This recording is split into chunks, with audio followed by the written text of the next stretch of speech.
हाय दोस्तों, आज हम आधुनिक भारत की पुरानी वाली एनसीईआरटी पढ़ेंगे। आधुनिक भारत कक्षा 12 के लिए इतिहास की पाठ्यपुस्तक, लेखक विपिन चंद्र, अनुवादक श्याम बिहारी राय। अध्याय 1, 18वीं सदी का भारत, मुगल साम्राज्य का पतन। महान मुगल साम्राज्य करीब 2 सदियों तक अपने समय के अन्य साम्राज्यों के लिए ईर्ष्या का विषय था। 18वीं शताब्दी के पूर्वार्ध के दौरान मुगल साम्राज्य का पतन और विघटन हो गया। मुगल बादशाहों ने अपनी सत्ता और महिमा खो दी और उनका साम्राज्य दिल्ली के इर्द गिर्द ही कुछ वर्ग मील तक सीमित रह गया। अंत में 1803 में दिल्ली पर भी ब्रिटिश फौज का कब्जा हो गया तथा प्रतापी मुगल बादशाह एक विदेशी ताकत का पेंशन याफ्ता होकर रह गया। साम्राज्य की एकता और स्थिरता औरंगजेब के लंबे और कठोर शासन के दौरान डगमगा गई। फिर भी उसकी अनेक नुकसानदेह नीतियों के बावजूद 1707 में उसकी मौत के समय मुगल प्रशासन काफी कुशल तथा मुगल फौज काफी ताकतवर थी। इसके अलावा देश में मुगल राजवंश की इज्जत भी कायम थी। औरंगजेब की मौत होने पर उसके 3 बेटों के बीच गद्दी के लिए संघर्ष हुआ। इस संघर्ष में 65 वर्षीय बहादुर शाह विजयी रहा। वह विद्वान, आत्मगौरव से परिपूर्ण और योग्य था। उसने समझौते और मेल मिलाप की नीति अपनाई। इस बात के सबूत मिलते हैं कि औरंगजेब द्वारा अपनाई गई संकीर्णतावादी नीतियों तथा कदमों में से कुछ को उसने बदल दिया। उसने हिंदू सरदारों और राजाओं के प्रति अधिक सहिष्णुतापूर्ण रुख अपनाया। उसके शासनकाल में मंदिरों को नष्ट नहीं किया गया। आरंभ में उसने आमेर और मारवाड़ के राजपूत राज्यों पर पहले से अधिक नियंत्रण रखने की कोशिश की।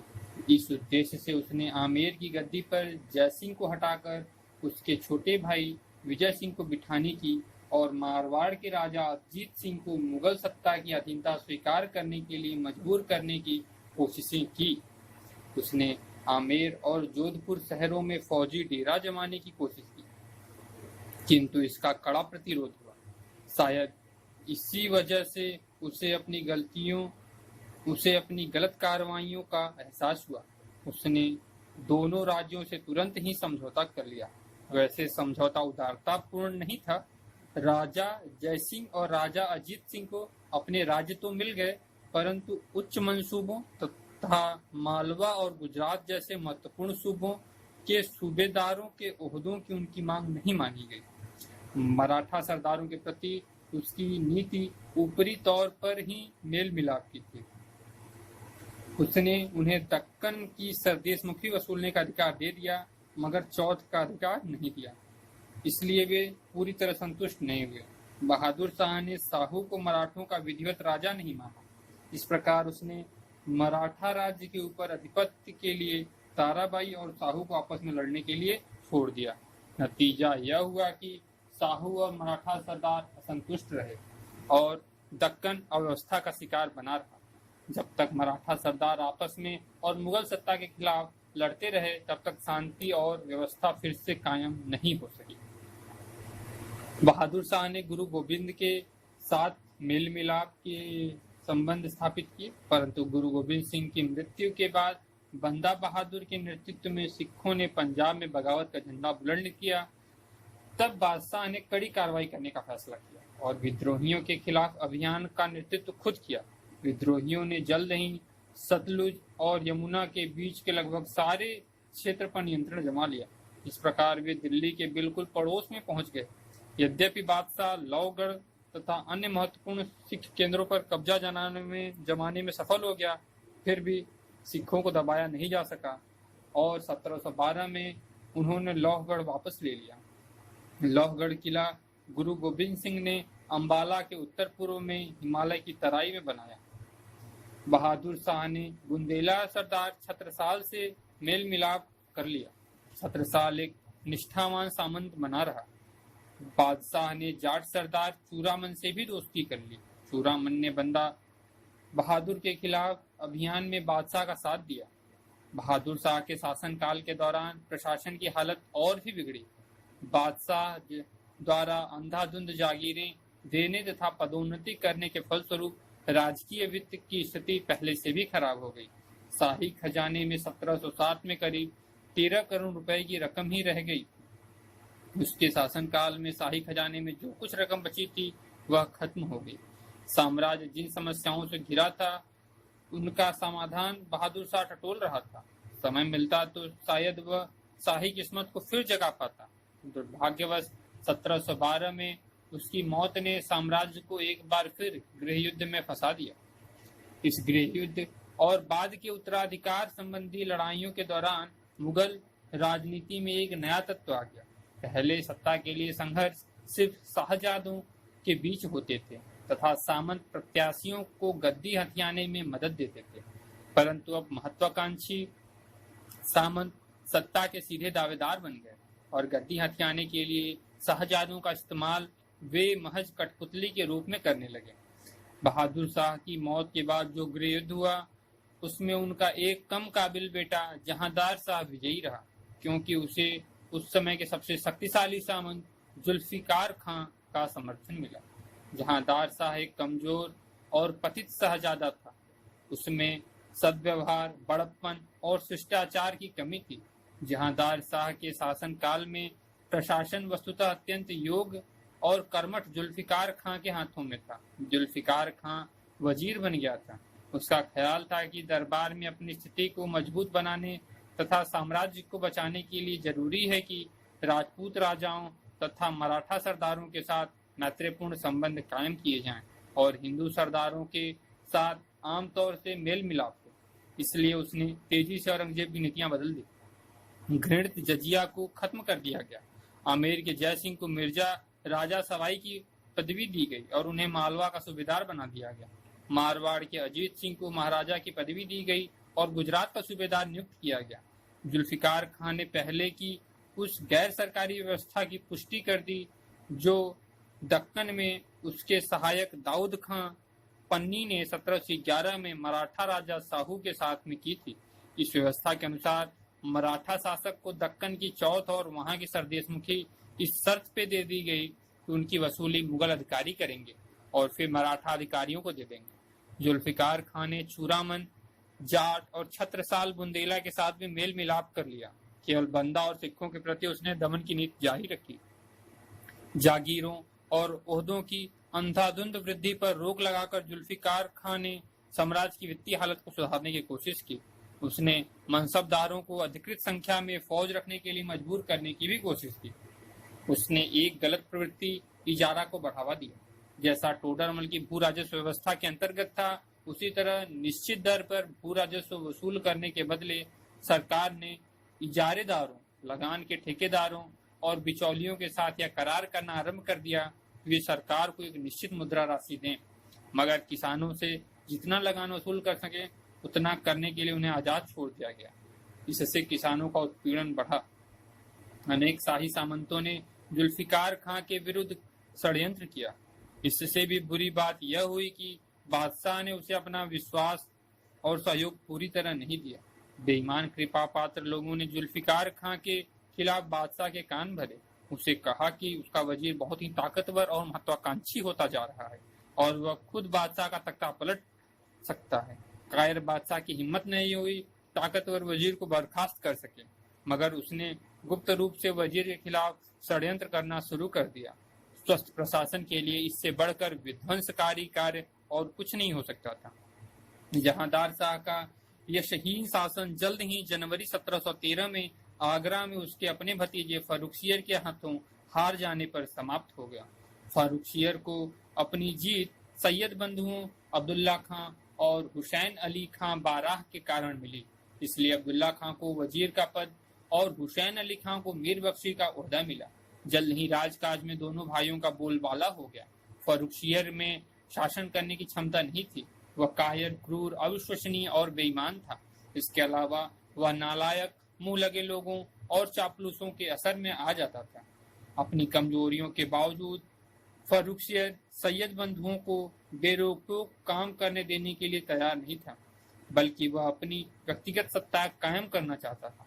दूसरी ओर सैयद बंधुओं का पक्का विश्वास था कि केवल उनके हाथों में वास्तविक सत्ता आने तथा बादशाह के नाम मात्र के शासन होने पर ही प्रशासन ठीक ढंग से चलाया जा सकता है, साम्राज्य का अपकर्ष रोका जा सकता है और उनकी अपनी स्थिति सुरक्षित रखी जा सकती है। इस तरह बादशाह फर्रुखसियर और उसके वजीर तथा मीर बख्शी के बीच सत्ता के लिए एक लंबा संघर्ष आरंभ हो गया। सालों तक कृतघ्न बादशाह ने दोनों भाइयों को उखाड़ फेंकने के लिए षड्यंत्र किया, मगर हर बार असफल रहा। आखिरकार सैयद बंधुओं ने 1719 में उसे गद्दी से उतार दिया और मार डाला। उसकी जगह उन्होंने बड़ी जल्दी बारी बारी से 2 युवा शहजादों को गद्दी पर बिठाया, जो क्षय रोग से मर गए। तब सैयद बंधुओं ने 18 वर्षीय मोहम्मद शाह को हिंदुस्तान का बादशाह बनाया। फर्रुखसियर के तीनों उत्तराधिकारी सैयद बंधु के हाथों की कठपुतली मात्र थे। यहाँ तक कि लोगों से मिलने जुलने और घूमने फिरने पर उनकी व्यक्तिगत आजादी पर भी नियंत्रण था। इस प्रकार 1713 से 1720 में उनके उखाड़ फेंके जाने तक राजकीय प्रशासन में सैयद बंधुओं की चलती रही। सैयद बंधुओं ने धार्मिक सहिष्णुता की नीति अपनाई। उनका विश्वास था कि देश के राजकाज में हिंदू सरदारों और सामंतों को मुसलमान सामंतों के साथ मिलकर ही हिंदुस्तान के शासन सुव्यवस्थित रूप से चल सकता है। उन्होंने राजपूतों, मराठों और जाटों के साथ मेल मिलाप कर उनका इस्तेमाल फर्रुखसियर के प्रतिद्वंदी सामंतों के खिलाफ करने की कोशिश की। उन्होंने फर्रुखसियर के गद्दी पर बैठते ही जजिया को तुरंत खत्म कर दिया। इसी प्रकार कई जगहों पर तीर्थयात्री कर पिलग्रिम टैक्स हटा दिया। उन्होंने मारवाड़ के अजीत सिंह, आमेर के जय सिंह तथा अनेक राजपूत राजकुमारों को प्रशासन में प्रभावशाली ओहदे देकर अपनी ओर मिला लिया। उन्होंने जाट सरदार चूरामन के साथ दोस्ती कर ली। अपने प्रशासन के बाद के वर्षों में राजा साहू को शिवाजी का स्वराज्य तथा दक्कन के 6 प्रांतों की चौथ और सरदेशमुखी वसूल करने का अधिकार देकर उसके साथ समझौता कर लिया। बदले में साहू उन्हें 15,000 घुड़सवारों के द्वारा दक्कन में समर्थन देने को तैयार हो गया। सैयद बंधुओं ने बगावत को दबाने और साम्राज्य को प्रशासनिक बिखराव से बचाने के लिए जोरदार प्रयास किए। इन कार्यों में मुख्य रूप से वे इसलिए विफल रहे कि उन्हें निरंतर राजनीतिक प्रतिद्वंदिता, झगड़ों और दरबारी षड्यंत्रों का सामना करना पड़ा। शासक क्षेत्रों में निरंतर चलने वाली वैमनस्य ने प्रशासन को सभी स्तरों पर अव्यवस्थित ही नहीं किया, बल्कि ठप भी कर दिया। राज्य की वित्तीय स्थिति तेजी से खराब हो गई, क्योंकि जमींदारों और बगावती तत्वों ने भू राजस्व अदा करने से इनकार कर दिया। अफसरों ने राजकीय आमदनी का गबन कर लिया। इजारा व्यवस्था के प्रसार के कारण केंद्रीय आय कम हो गई। फलस्वरूप अफसरों और सैनिक की तनख्वाहें नियमित रूप से नहीं दी जा सकी। फलस्वरूप सैनिकों में अनुशासनहीनता फैल गई, यहाँ तक कि वे विद्रोह करने लगे।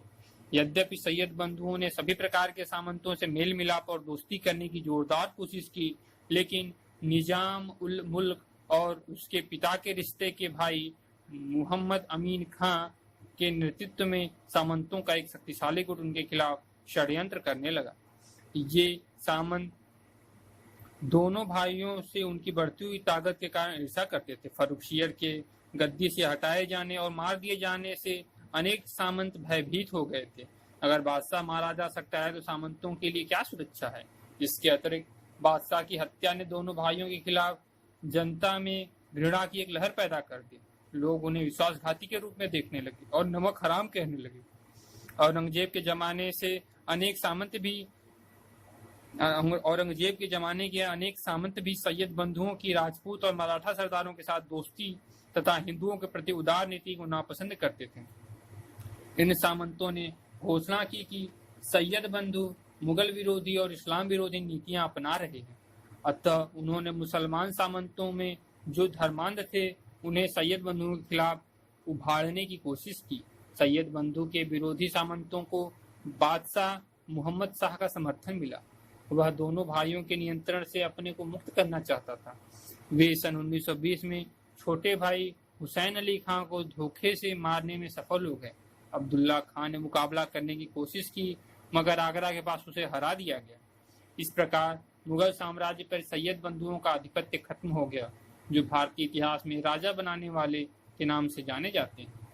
मुहम्मद शाह लगभग 30 साल 1719 से 1748 लंबा शासनकाल साम्राज्य को बचाने का आखिरी मौका था। शाही सत्ता में 1760 से 1720 के काल में जिस तरह फेरबदल हुए, उस तरह के फेरबदल अब नहीं हुए। उसके शासनकाल के आरंभ में लोगों के बीच मुगलों की प्रतिष्ठा एक महत्वपूर्ण राजनीतिक कारक थी।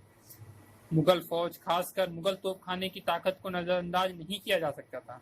उत्तरी भारत में प्रशासन की हालत बिगड़ी हुई थी, परंतु अभी नष्ट नहीं हुआ था। मराठा सरदार अभी तक दक्षिण भारत तक ही सीमित थे और राजपूत राज अब भी मुगल वंश के प्रति वफादार बने हुए थे।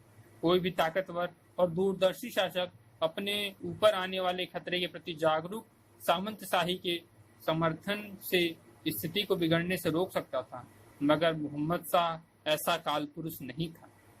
वह दिमागी तौर पे कमजोर, ओछा और अय्याश था। उसने राजकाज पर कोई ध्यान नहीं दिया। निजाम उल मुल्क जैसे काबिल वजीरों को अपना पूरा समर्थन देने के बजाय वह भ्रष्ट और नालायक चापलूसों के कुप्रभाव का शिकार बन गया तथा अपने ही मंत्रियों के खिलाफ साजिशें करने लगा।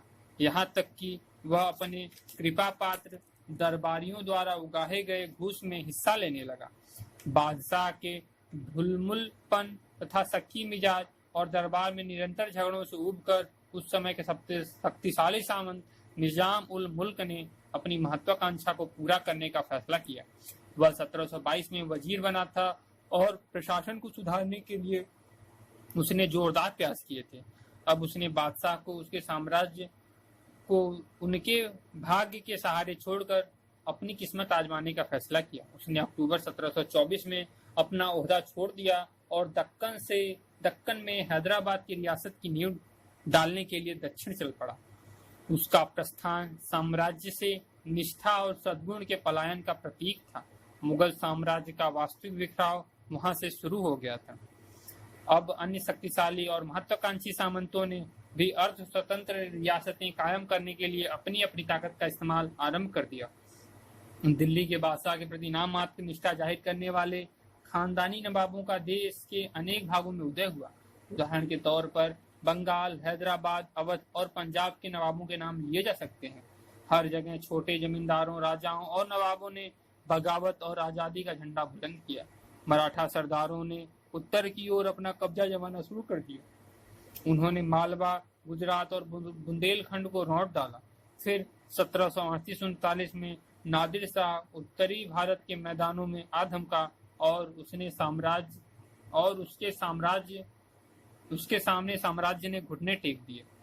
नादिर शाह भारत के प्रति यहाँ के अपार धन के कारण आकर्षित हुआ। भारत अपने अपार वैभव के लिए सदा से प्रसिद्ध था। निरंतर अभियानों ने फारस को वस्तुतः दिवालिया बना दिया था।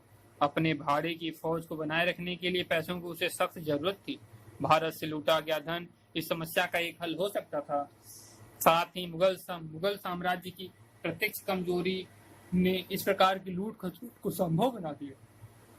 वह 1738 के अंतिम दिनों में बिना किसी विरोध का सामना किए भारत के इलाके में घुस आया। वर्षों से उत्तर पश्चिमी सीमा की सुरक्षा पर कोई ध्यान नहीं दिया गया था। जब तक दुश्मन ने लाहौर पर कब्जा नहीं कर लिया, तब तक खतरे को पूरी तरह से महसूस नहीं किया गया।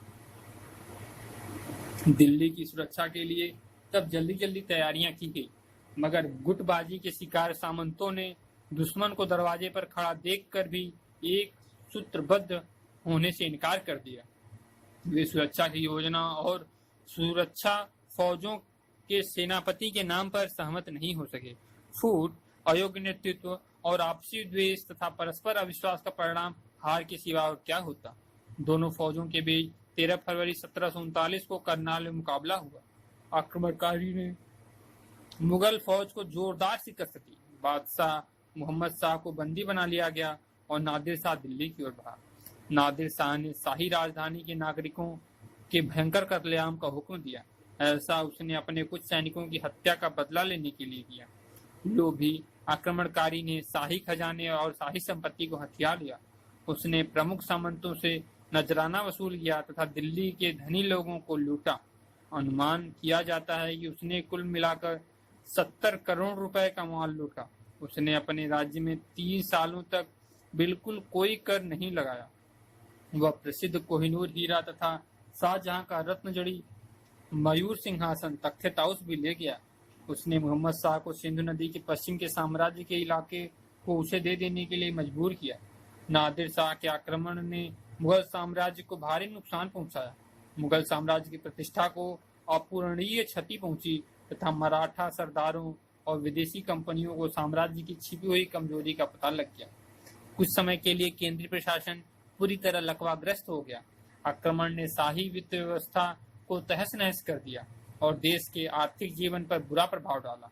कंगाल सामंतों ने किसानों से मनमाना लगान वसूलना और उन्हें पहले से अधिक उत्पीड़न करना शुरू कर दिया, जिससे वे अपनी खोई हुई दौलत वापस पा सकें।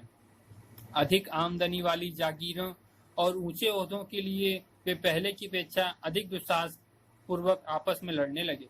काबुल और सिंध नदी के पश्चिम के इलाकों को खोकर साम्राज्य ने एक बार फिर उत्तर पश्चिम के आक्रमणों का खतरा पैदा कर दिया। सुरक्षा की एक महत्वपूर्ण पंक्ति लुप्त हो गई। वस्तुतः यह बड़े आश्चर्य की बात है कि नादिर शाह के चले जाने के बाद लगा कि साम्राज्य में अपनी कुछ शक्ति फिर वापस आ रही है। हालांकि उसके कारगर नियंत्रण में पहले से कम क्षेत्र रह गया था, परंतु यह पुनर्जीवन भ्रामक और सतही था। वर्ष 1748 में मोहम्मद शाह के मरने के बाद बेईमान और सत्ता के भूखे सामंतों के बीच कटु संघर्ष हुआ, यहाँ तक कि गृह युद्ध भी छिड़ गया। इतना ही नहीं, उत्तर पश्चिम में सुरक्षा की व्यवस्था कमजोर हो जाने के कारण साम्राज्य अहमद शाह अब्दाली के बार बार आक्रमणों से तहस नहस होता रहा। अहमद शाह अब्दाली नादिर शाह के सबसे काबिल सेनापतियों में से एक था। उसने अपने स्वामी के मरने के बाद अफगानिस्तान पे अपनी सत्ता कायम करने में सफलता प्राप्त कर ली। अब्दाली ने 1748 से 1767 के बीच उत्तरी भारत, खासकर दिल्ली और मथुरा पर बार बार आक्रमण और लूट खसोट किया।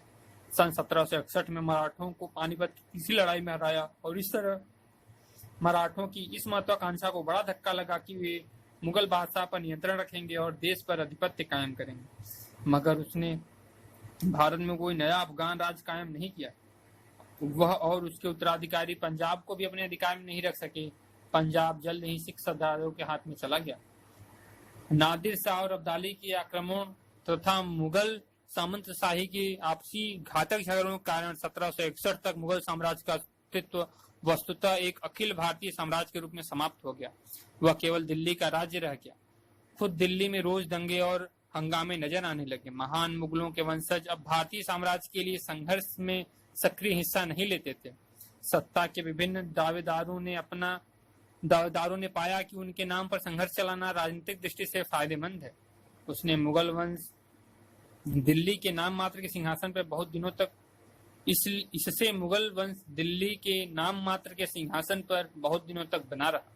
शाह आलम द्वितीय 1759 में गद्दी पर बैठा। वह आरंभ के सालों में अपनी राजधानी से दूर एक जगह से दूसरी जगह घूमता रहा, क्योंकि उसे अपने वजीर से जान का खतरा था। वह काबिल और भरपूर हिम्मत वाला था, मगर साम्राज्य की हालत इतनी बिगड़ गई थी कि उसका उद्धार संभव नहीं। उसने 1764 में बंगाल के मीर कासिम और अवध के सुजाउद्दौला दौला के साथ मिलकर अंग्रेजी ईस्ट इंडिया कंपनी के खिलाफ लड़ाई की घोषणा कर दी। बक्सर की लड़ाई में अंग्रेजों से हार जाने के बाद वह कई वर्षों तक इलाहाबाद में ईस्ट इंडिया का पेंशन याफ्ता बन कर रहा। वह 1772 में मराठों के संरक्षण में ब्रिटिश आश्रय छोड़कर दिल्ली लौटा। अंग्रेजों ने 1803 में दिल्ली पर कब्जा कर लिया। तब से लेकर 1857 तक, जब मुगल वंश अंतिम रूप से खत्म हो गया, मुगल बादशाह अंग्रेजों के लिए केवल राजनीतिक मोहरा बने थे। मुगल राजतंत्र 1759 के बाद फौजी ताकत नहीं रहा, तो भी वह इसलिए बना रहा कि भारत की जनता के दिमाग पर देश की राजनीतिक एकता के प्रतीक के रूप में उसका बड़ा प्रभाव था। मुगल साम्राज्य के पतन का सबसे महत्वपूर्ण नतीजा यह हुआ कि इसने ब्रिटिश शासकों के लिए भारत विजय का रास्ता आसान कर दिया।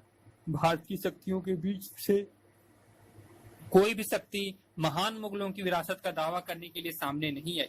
वे साम्राज्य को नष्ट करने के लिए पर्याप्त रूप से ताकतवर थी, मगर उसे एकता के सूत्र में बांधने या उसकी जगह पर कोई नई चीज लाने में समर्थ नहीं थे। वे ऐसी कोई नई व्यवस्था नहीं बना सकी जो पश्चिम से आने वाले नए दुश्मन के सामने टिक सके। उनमें से सब उसी ठूंठ समाज व्यवस्था का प्रतिनिधित्व करती थी जिनके नेता मुगल थे। सब उन्हीं कमजोरियों के शिकार थी जिनकी शक्तिशाली मुगल साम्राज्य को नष्ट कर दिया।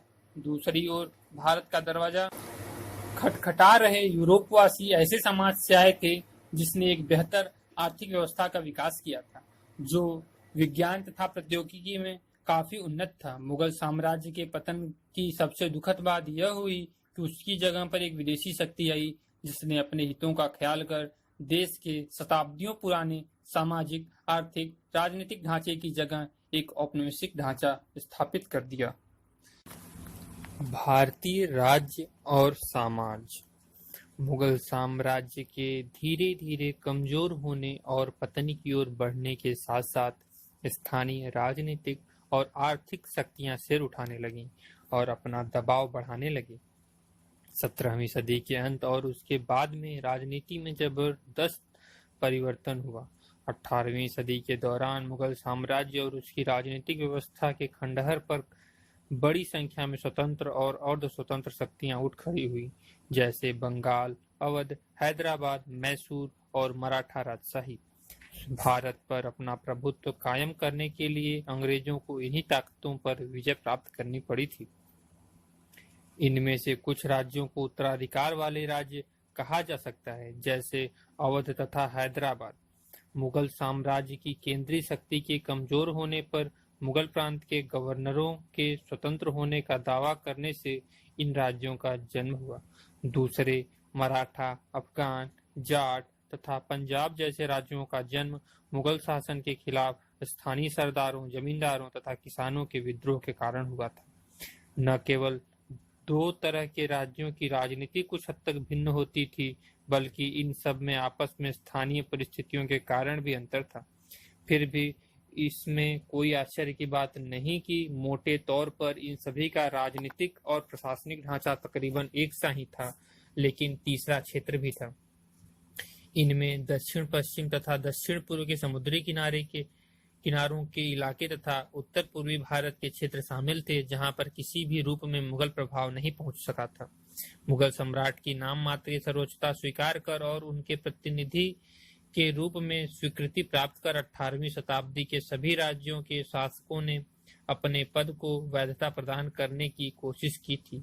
बहरहाल इनमें से लगभग सभी ने मुगल प्रशासन के तौर तरीके और उसकी पद्धति को अपनाया। पहले समूह में आने वाले राज्यों ने उत्तराधिकार के रूप में कार्य विधि, मुगल प्रशासनिक ढांचा और संस्थाओं को प्राप्त किया था। दूसरों ने इनमें अलग अलग मात्रा में थोड़ा बहुत परिवर्तन करके इस ढांचे तथा इन संस्थाओं को अपनाया था, जिसमें मुगल शासकों की राजस्व व्यवस्था भी शामिल थी। इन राज्यों के शासकों ने शांति व्यवस्था बहाल की तथा व्यवहारिक, आर्थिक और प्रशासनिक ढांचा खड़ा किया। निचले स्तर पर काम करने वाले अधिकारियों, छोटे छोटे सरदारों तथा जमींदारों की ताकतें कम की और इस काम में इन सबको अलग अलग मात्रा में सफलता मिली। किसानों के अधिशेष उत्पादन पर नियंत्रण के लिए ये लोग ऊपर के अधिकारियों से झगड़ते रहते थे और कभी कभी सत्ता और संरक्षण के स्थानीय केंद्र कायम करने में ये लोग सफल भी हो जाते थे। उन्होंने उन स्थानीय जमींदारों तथा सरदारों से समझौता किया तथा उनको अपने साथ किया जो शांति और व्यवस्था चाहते थे। आमतौर पर कहा जाए तो अधिकांश राज्यों में राजनीतिक अधिकारों का विकेंद्रीकरण हो गया तथा सरदारों, जागीरदारों और जमींदारों को इसके कारण राजनीतिक और आर्थिक शक्ति की दृष्टि से लाभ मिला। इन राज्यों की राजनीति लगातार गैर सांप्रदायिक और धर्मनिरपेक्ष बनी रही, क्योंकि इन राज्यों के शासकों की आर्थिक तथा राजनीतिक प्रेरक शक्ति समान थी।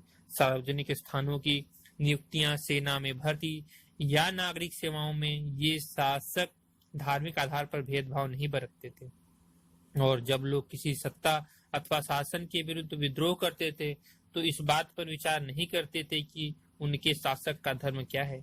इसलिए इस बात का कोई आधार नहीं मिलता कि मुगल साम्राज्य के पतन और विघटन के बाद भारत के विभिन्न भागों में कानून व्यवस्था की समस्या उठ खड़ी हुई और चारों ओर अराजकता फैल गई। वास्तविकता तो यह है कि 18वीं सदी के प्रशासन तथा अर्थव्यवस्था में जो भी अव्यवस्था विद्यमान थी वह भारतीय राज्यों के आंतरिक मामलों में ब्रिटेन हस्तक्षेप और ब्रिटेन द्वारा चलाए गए विजय अभियानों के परिणाम थी। हाँ, यह बात सही है कि 17वीं सदी में जो आर्थिक संकट शुरू हुए थे इनमें से कोई भी राज्य उसे रोकने में सफल नहीं हो पाया। इनमें से सभी राज्य मूल रूप से कर उगाहने वाले राज्य बने रहे। जमींदारों और जागीरदारों की संख्या तथा राजनीतिक ताकत में लगातार वृद्धि होती गई और कृषि से होने वाले आमदनी के लिए लगातार आपस में झगड़ते रहे और इनके साथ साथ किसानों की हालत दिनों दिन बिगड़ती चली गई। जहां इन राज्यों ने आंतरिक व्यापार को ठप नहीं होने दिया बल्कि विदेशों से व्यापार को बढ़ावा देने की कोशिश भी की, लेकिन अपने राज्य के आधारभूत औद्योगिक और वाणिज्यिक ढांचे को आधुनिक रूप देने के लिए इन लोगों ने कुछ नहीं किया। इससे यह बात साफ हो जाती है कि वे आपस में क्यों नहीं संगठित हो सके और विदेशी आक्रमणों को विफल करने में उनको क्यों नहीं सफलता हासिल हो सकी। हैदराबाद और कर्नाटक। निजाम उल मुल्क आसफ जाह ने 1724 में हैदराबाद राज्य की स्थापना की। औरंगजेब के बाद के समय के नवाबों में उसका महत्वपूर्ण स्थान था। सैयद बंधुओं को गद्दी से हटाने में उसकी अहम भूमिका थी। उसको दक्कन के वायसराय का खिताब प्राप्त हुआ था। वर्ष 1720 से 1722 के बीच दक्कन में उसने अपनी स्थिति सुदृढ़ कर ली थी। वह 1722 से 1724 तक साम्राज्य का वजीर रहा, मगर वह जल्द ही वजीर के काम से तंग आ गया क्योंकि बादशाह मोहम्मद शाह ने प्रशासन में सुधार लाने की उसकी सब कोशिशों को नाकाम कर दिया। इसलिए उसने दक्कन वापस जाने का फैसला किया, जहां वह सही सलामत अपने आधिपत्य बनाए रख सकता था।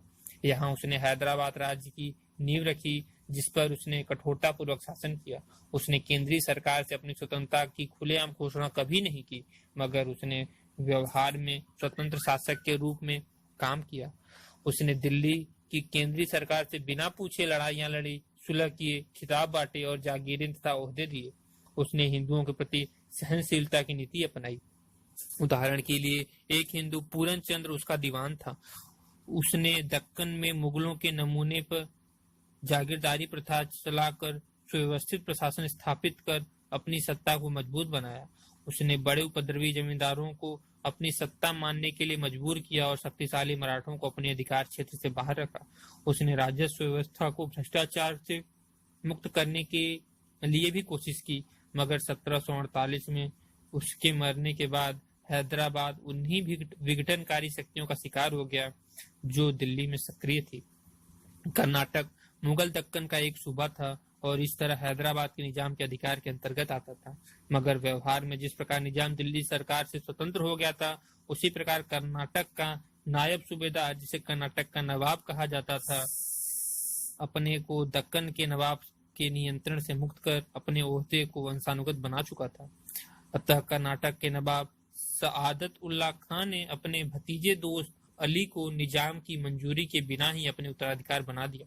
आगे चलकर 1740 के बाद कर्नाटक की स्थिति नवाबी के लिए बारंबार संघर्षों के कारण बिगड़ी और इससे यूरोपीय व्यापारिक कंपनियों को भारतीय राजनीति में प्रत्यक्ष रूप से हस्तक्षेप करने का मौका मिला। बंगाल केंद्रीय सत्ता की बढ़ती हुई कमजोरी का फायदा उठाकर असाधारण योग्यता वाले दो व्यक्तियों मुर्शिद कुली खां और अलीवर्दी खां ने बंगाल को वस्तुतः स्वतंत्र बना दिया। मुर्शिद कुली खां को 1717 में जाकर बंगाल का सूबेदार बनाया गया, मगर वह उसका वास्तविक शासक 1700 से ही था जब उसे दीवान बनाया गया था। उसने अपने को तुरंत केंद्रीय नियंत्रण से मुक्त कर लिया। यद्यपि वह बादशाह को नियमित रूप से नजराने की काफी बड़ी रकम भेजता रहता था। उसने अंदरूनी और बाहरी खतरे से बंगाल को मुक्त किया, वहां पर शांति कायम की। अब बंगाल जमींदारों के प्रमुख बगावतों में से भी कामोबख्श मुक्त हो गया।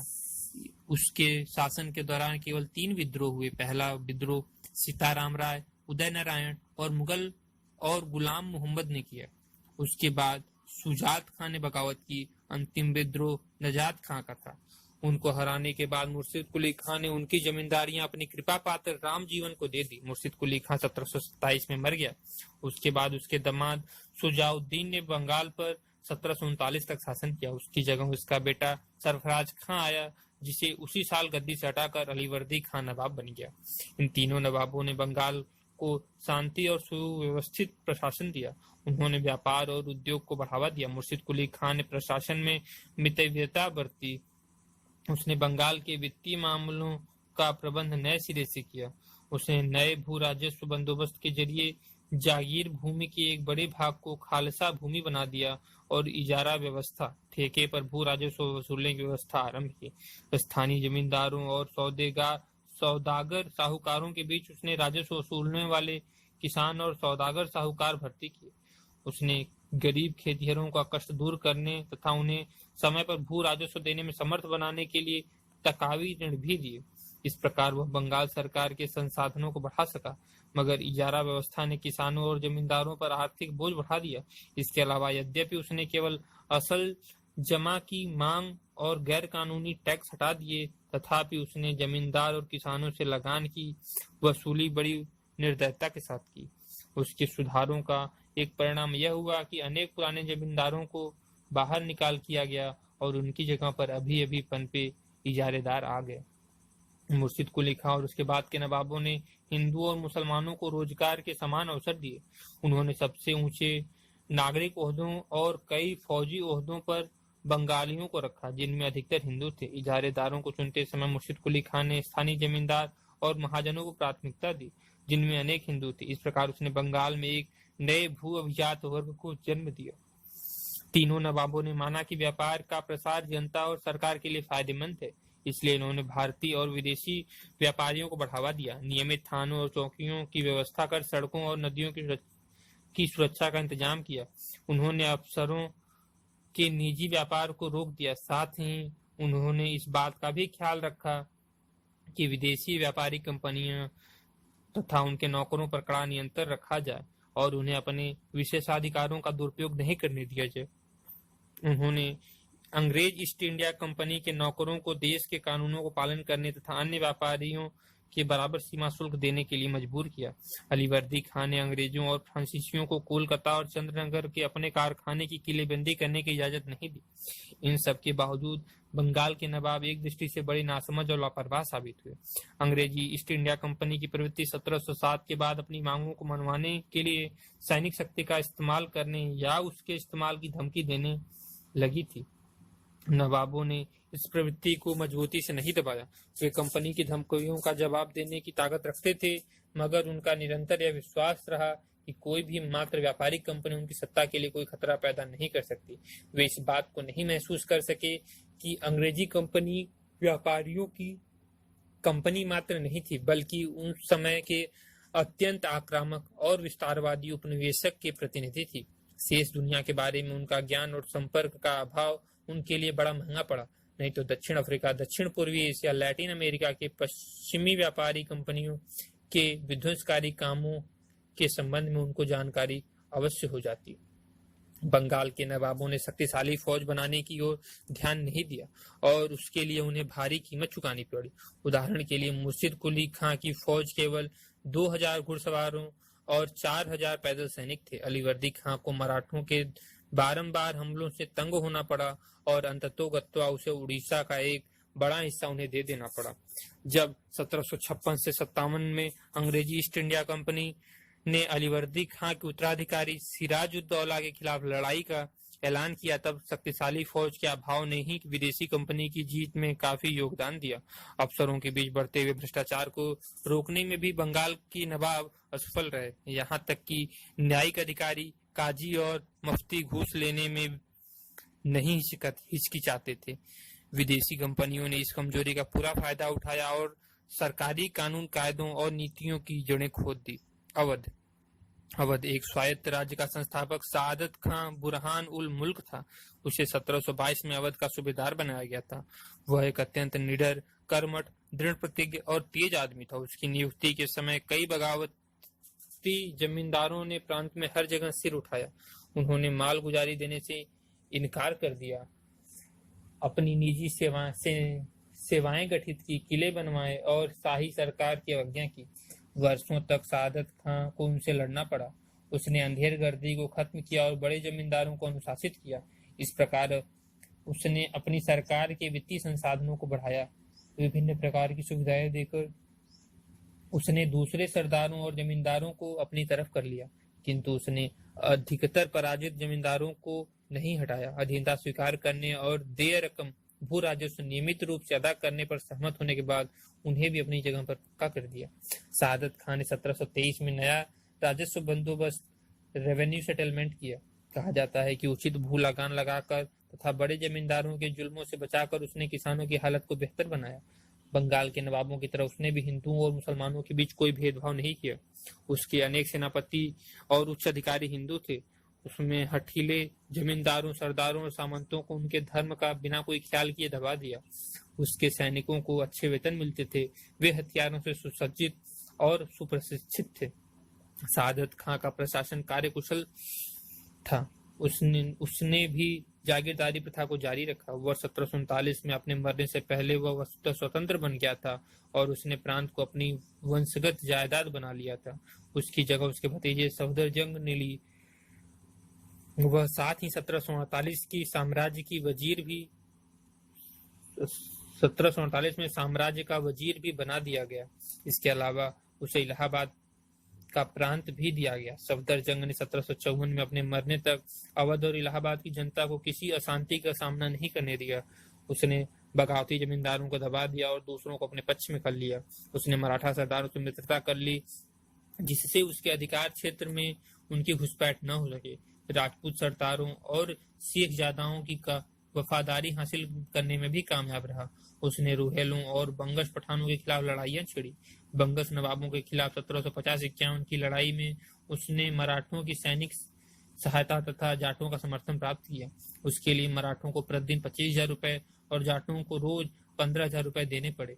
बाद में उसने पेशवा के साथ एक करार किया, जिसके अनुसार पेशवा ने मुगल साम्राज्य को अहमद शाह अब्दाली के खिलाफ मदद देने और उसे भारतीय पठानों तथा राजपूत राजाओं जैसे अंदरूनी विद्रोह से बचाने का वचन दिया। बदले में पेशवा को 50 लाख रुपए तथा पंजाब, सिंध और उत्तर भारत के कई जिलों की चौथ दिया जाने वाला था। इसके अलावा पेशवा को अजमेर और आगरा का सूबेदार बनाया जाना था, मगर पेशवा दिल्ली के सफदरजंग के दुश्मनों से जा मिला, जिन्होंने उसे अवध और इलाहाबाद का सूबेदार बनाने का वचन दिया। इसलिए करार टूट गया। सफदरजंग की न्याय की उचित व्यवस्था थी। उसने भी नौकरियां देने में हिंदू और मुसलमानों के बीच निष्पक्षता की नीति अपनाई। उसकी सरकार के सबसे बड़े ओहदे पर एक हिंदू महाराजा नवाब राय आसीन था। नवाबों की सरकार के तहत लंबे समय तक लगातार शांति और सामंतों की आर्थिक समृद्धि का परिणाम स्वरूप और दरबार के इर्द गिर्द एक विशिष्ट लखनवी संस्कृति कालक्रम से विकसित हुई। लखनऊ बहुत जमाने से अवध का एक महत्वपूर्ण शहर था। 1775 के बाद अवध के नवाबों का निवास स्थान बन गया। वह तुरंत ही कला और साहित्य को संरक्षण प्रदान करने की दृष्टि से दिल्ली का प्रतिद्वंदी हो गया। वह हस्तशिल्प में एक महत्वपूर्ण केंद्र के रूप में भी विकसित हुआ। स्थानीय सरदारों और जमींदारों के संरक्षण में दस्तकारी और संस्कृति दोनों का असर कस्मों तक पहुंच गया। सफदरजंग ने बहुत ऊंची वैयक्तिक नैतिकता बनाए रखी। वह जिंदगी भर अपनी एकमात्र पत्नी के प्रति वफादार था। असल में हैदराबाद, बंगाल और अवध के तीनों स्वायत्त रजवाड़ों के संस्थापक क्रमशः निजामुल मुल्क, मुर्शिद कुली खां और अलवर्दी खां उच्च वैयक्तिक नैतिकता वाले थे। उनमें से लगभग सबने संयमपूर्ण और सादा जीवन बिताया। यह इस धारणा को झूठी साबित करती है कि 18वीं सदी के प्रमुख सामंतों ने फिजूल खर्ची और विलासिता की जिंदगी बिताई। केवल अपने सार्वजनिक और राजनीतिक व्यवहार में ही उन्होंने धोखाधड़ी, षड्यंत्र और विश्वासघात का सहारा लिया। मैसूर दक्षिण भारत में हैदराबाद के पास हैदर अली के अधीन जिस सबसे महत्वपूर्ण सत्ता का उदय हुआ वह था मैसूर। विजयनगर साम्राज्य के अंत होने के समय से ही मैसूर राज्य अपनी कमजोर स्वाधीनता को बनाए रखा और नाम मात्र को ही मुगल साम्राज्य का अंग था। 18वीं सदी के शुरू में नंजराज सर्वाधिकारी और देवराज दुलवई नाम के 2 मंत्रियों ने मैसूर की शक्ति अपने हाथ में ले ली। इस प्रकार वहां के राजा चिक्का कृष्णराज को उन्होंने कठपुतली में बदल दिया। हैदर अली का जन्म 1721 में एक अत्यंत सामान्य परिवार में हुआ था। उसने अपना जीवन मैसूर की सेना के एक साधारण अधिकारी के रूप में शुरू किया था। वह शिक्षित तो नहीं था, लेकिन कुशाग्र बुद्धि और प्रतिभा का धनी था। अत्यंत परिश्रमी और लगनशील था, साहसी और दृढ़ निश्चयी था। वह एक प्रतिभाशील सेना नायक था तथा चालाक राजनीतिक भी। मैसूर राज 20 साल तक युद्ध में उलझा रहा। इस दौरान हैदर अली को मौका मिला। उससे जो भी मौका मिलता उसका उसने लाभ उठाया और मैसूर की सेना में उच्च पद पर पहुंच गया। जल्द ही उसने पश्चिमी सैनिक प्रशिक्षण के महत्व को पहचाना तथा जो सैनिक उसके अधीन थे उनको आधुनिक प्रशिक्षण दिलवाए। वर्ष 1755 में डिंडीगुल में उसने एक आधुनिक शस्त्रागार स्थापित किया। इसमें उसने फ्रांसीसी विशेषज्ञों की मदद ली। वर्ष 1761 में उसने नंजराज को सत्ता से अलग कर दिया और मैसूर राज्य पर अपना अधिकार कर लिया। योद्धा सरदारों और जमींदारों के विद्रोह को उसने नियंत्रित कर लिया तथा बिंदूर, सुदा, सेदा, कन्नड़ और मालबार के इलाकों को जीत लिया। मालबार को अपने अधीन करने का मुख्य कारण यह था कि भारतीय समुद्र तट तक उसकी पहुंच बनाए रखना चाहता था। पढ़ा लिखा न होने के बावजूद वह कुशल प्रशासक था। अपने राज्य में मुगल शासन प्रणाली तथा राजस्व व्यवस्था उसी ने लागू की थी। मैसूर जब कमजोर तथा विभाजित राज्य था तब उसने उस पर कब्जा किया और शीघ्र ही उसके कारण इस राज्य की गिनती प्रमुख भारतीय शक्तियों में की जाने लगी। वह धार्मिक सहिष्णुता की नीति पर चला। उसका पहला दीवान और अन्य अनेक अधिकारी हिंदू थे। अपनी सत्ता के आरंभ से ही वह मराठा सरदार निजाम और अंग्रेजों के साथ लड़ाई में लगा रहा। उसने 1769 में अंग्रेजी फौज को बार बार हराया और मद्रास के पास तक पहुंच गया। वह द्वितीय आंग्ल मैसूर युद्ध के दौरान 1782 में मर गया। उसके स्थान पर उसका बेटा टीपू गद्दी पर बैठा। अंग्रेजों के हाथों 1799 में मारे जाने तक टीपू सुल्तान मैसूर पर शासन किया। वह जटिल चरित्र वाले एक नए विचारों को ढूंढ निकालने वाला व्यक्ति था। समय के साथ अपने को बदलने की उसकी इच्छा के प्रतीक थे। एक नए कैलेंडर को लागू करना, सिक्का ढलाई की नई प्रणाली में काम लाना तथा माप तौल के नए पैमाने को अपनाना। उसके निजी पुस्तकालय में धर्म, इतिहास, सैन्य विज्ञान, औषधि विज्ञान जैसे और गणित जैसे विविध विषयों की पुस्तकें थी। उसने फ्रांसीसी क्रांति में गहरी दिलचस्पी थी। उसने श्रीरंगपट्टनम में स्वतंत्रता वृक्ष लगाया और एक जैकोबिन क्लब का सदस्य बन गया।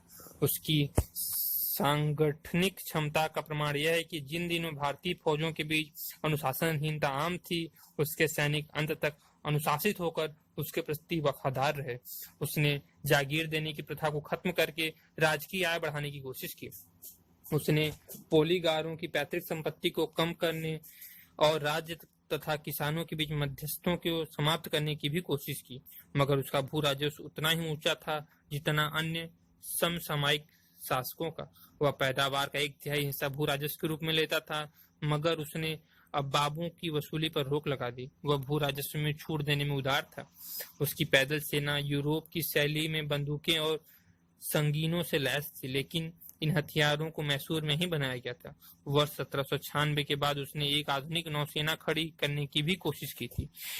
इसके लिए उसने 2 नौका घाट बनवाए थे तथा जहाजों के नमूने उसने स्वयं तैयार कराए थे।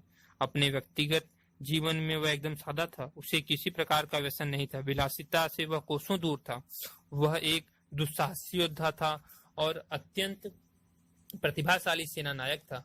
उसकी यह अत्यंत प्रिय उक्ति थी कि एक शेर की तरह एक दिन जीना बेहतर है, लेकिन भेड़ की तरह लंबी जिंदगी जीना अच्छा नहीं।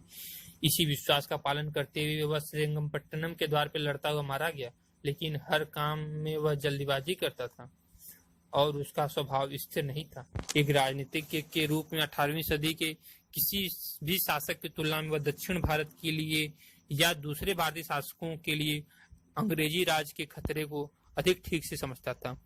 उदीयमान अंग्रेजी सत्ता के समक्ष वह दृढ़ निश्चयी शत्रु के रूप में खड़ा हुआ था और अंग्रेज लोग भी भारत में उसको अपना सबसे खतरनाक दुश्मन समझते थे। हालांकि मैसूर उस जमाने में आर्थिक पिछड़ेपन के दोष से मुक्त तो नहीं था, लेकिन हैदर अली और टीपू के राज्यकाल में वह आर्थिक रूप से खूब फला फूला। यह अधिक स्पष्ट हो जाता है, खास तौर पर जब हम उसकी आर्थिक स्थिति की तुलना निकट अतीत से या उस समय के अन्य देश के अन्य भागों से करते हैं। वर्ष 1799 में ब्रिटिश लोगों ने जब टीपू को पराजित कर उसे मार डाला, तब मैसूर पे कब्जा कर लिया। तो यह देखकर आश्चर्य हुआ कि मैसूर के किसान ब्रिटिश शासित राज्य मद्रास के किसानों की तुलना में कहीं अधिक संपन्न और खुशहाल था। सर जॉन शोर 1793 से 98 के दौरान गवर्नर जनरल था। उसने लिखा था, टीपू के राज्य के किसानों को संरक्षण मिलता था तथा उनको श्रम के लिए प्रोत्साहित और पुरस्कृत किया जाता था। टीपू सुल्तान के जमाने में मैसूर के बारे में एक अन्य ब्रिटिश पर्यवेक्षक ने लिखा, यह राज्य खेती बाड़ी में बढ़ा चढ़ा, परिश्रमी लोगों की घनी आबादी वाला, नए नए नगरों वाला और वाणिज्यिक व्यापार में बढ़ोतरी वाला लगता है कि आधुनिक व्यापार और उद्योग के महत्व को टीपू अच्छी तरह समझता था। वास्तव में भारतीय शासकों में वही एकमात्र शासक था जो आर्थिक शक्ति के महत्व को सैनिक शक्ति की नींव मानता था। भारत के आधुनिक उद्योगों की शुरुआत के लिए उसने थोड़े बहुत प्रयास किए थे। इसके लिए उसने विदेश से कारीगर बुलाए थे और कई उद्योगों को राज्य की ओर से सहायता दी। विदेश व्यापार के विकास के लिए उसने फ्रांस, तुर्की, ईरान और पेगू में दूध भेजे थे। चीन के साथ भी उसने व्यापार किया था। यूरोपीय कंपनियों के ढांचे पर उसने व्यापारिक कंपनी स्थापित करने का भी प्रयास किया और उनकी वाणिज्य संबंधी गतिविधियों की नकल करने की भी कोशिश की। बंदरगाह वाले नगरों से व्यापारिक संबंध स्थापित करने में उसने रूस तथा अरब के साथ व्यापार बढ़ाने का प्रयत्न किया। कुछ ब्रिटिश इतिहासकार टीपू को धार्मिक उन्मादी के रूप में चित्रित किया। यद्यपि अपने धार्मिक दृष्टिकोण से वह काफी रूढ़िवादी था, लेकिन दूसरे धर्मों के प्रति उसका दृष्टिकोण काफी सहिष्णु और उदार था। वह 1791 में मराठा घुड़सवारों ने श्रृंगेरी के शारदा मंदिर को लूटा तो उसने मां शारदा की प्रतिमा बनवाने के लिए पैसे दिए। वह नियमित रूप से इस मंदिर और इसके साथ कुछ अन्य मंदिरों को भेंट दिया करता था। रंगनाथ का प्रसिद्ध मंदिर उसके महल से मुश्किल से 100 गज की दूरी पे था, जहां वह अपनी बहुसंख्यक हिंदू और ईसाई प्रजा के साथ सहनशीलता का बर्ताव करता था। वह उन हिंदुओं और ईसाइयों के प्रति कठोर था जो प्रत्यक्ष या परोक्ष रूप से मैसूर राज्य के विरुद्ध अंग्रेजों की मदद करते थे।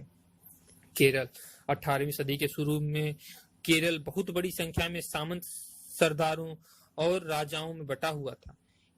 इनमें 4 प्रमुख राज्य इस प्रकार थे: कालीकट, चिरकल, कोचीन और त्रावणकोर। त्रावणकोर राज्य को 1729 के बाद 18वीं सदी की एक अग्रणी राजनेता राजा मार्तंड वर्मा के नेतृत्व में प्रमुखता मिली। उसमें विलक्षण दूरदर्शिता तथा दृढ़ संकल्प और साहस तथा निर्भीकता का सामंजस्य था।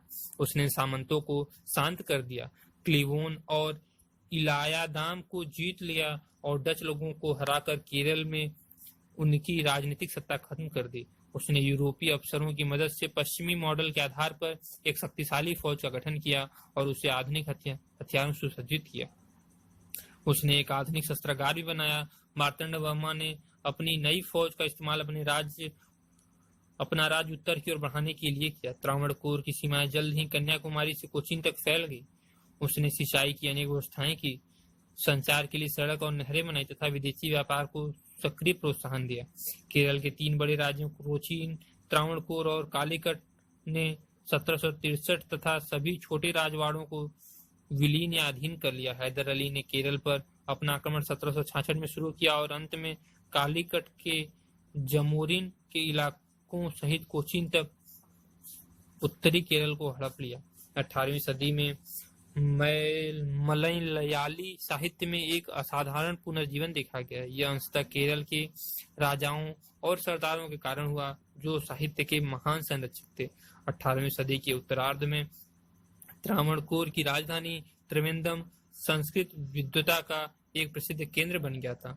मार्तंड वर्मा का उत्तराधिकारी राम वर्मा स्वयं कवि, विद्वान, संगीतज्ञ, प्रसिद्ध अभिनेता और सुसंस्कृत व्यक्ति था। वह अंग्रेजी में धारा प्रवाह बातचीत करता था।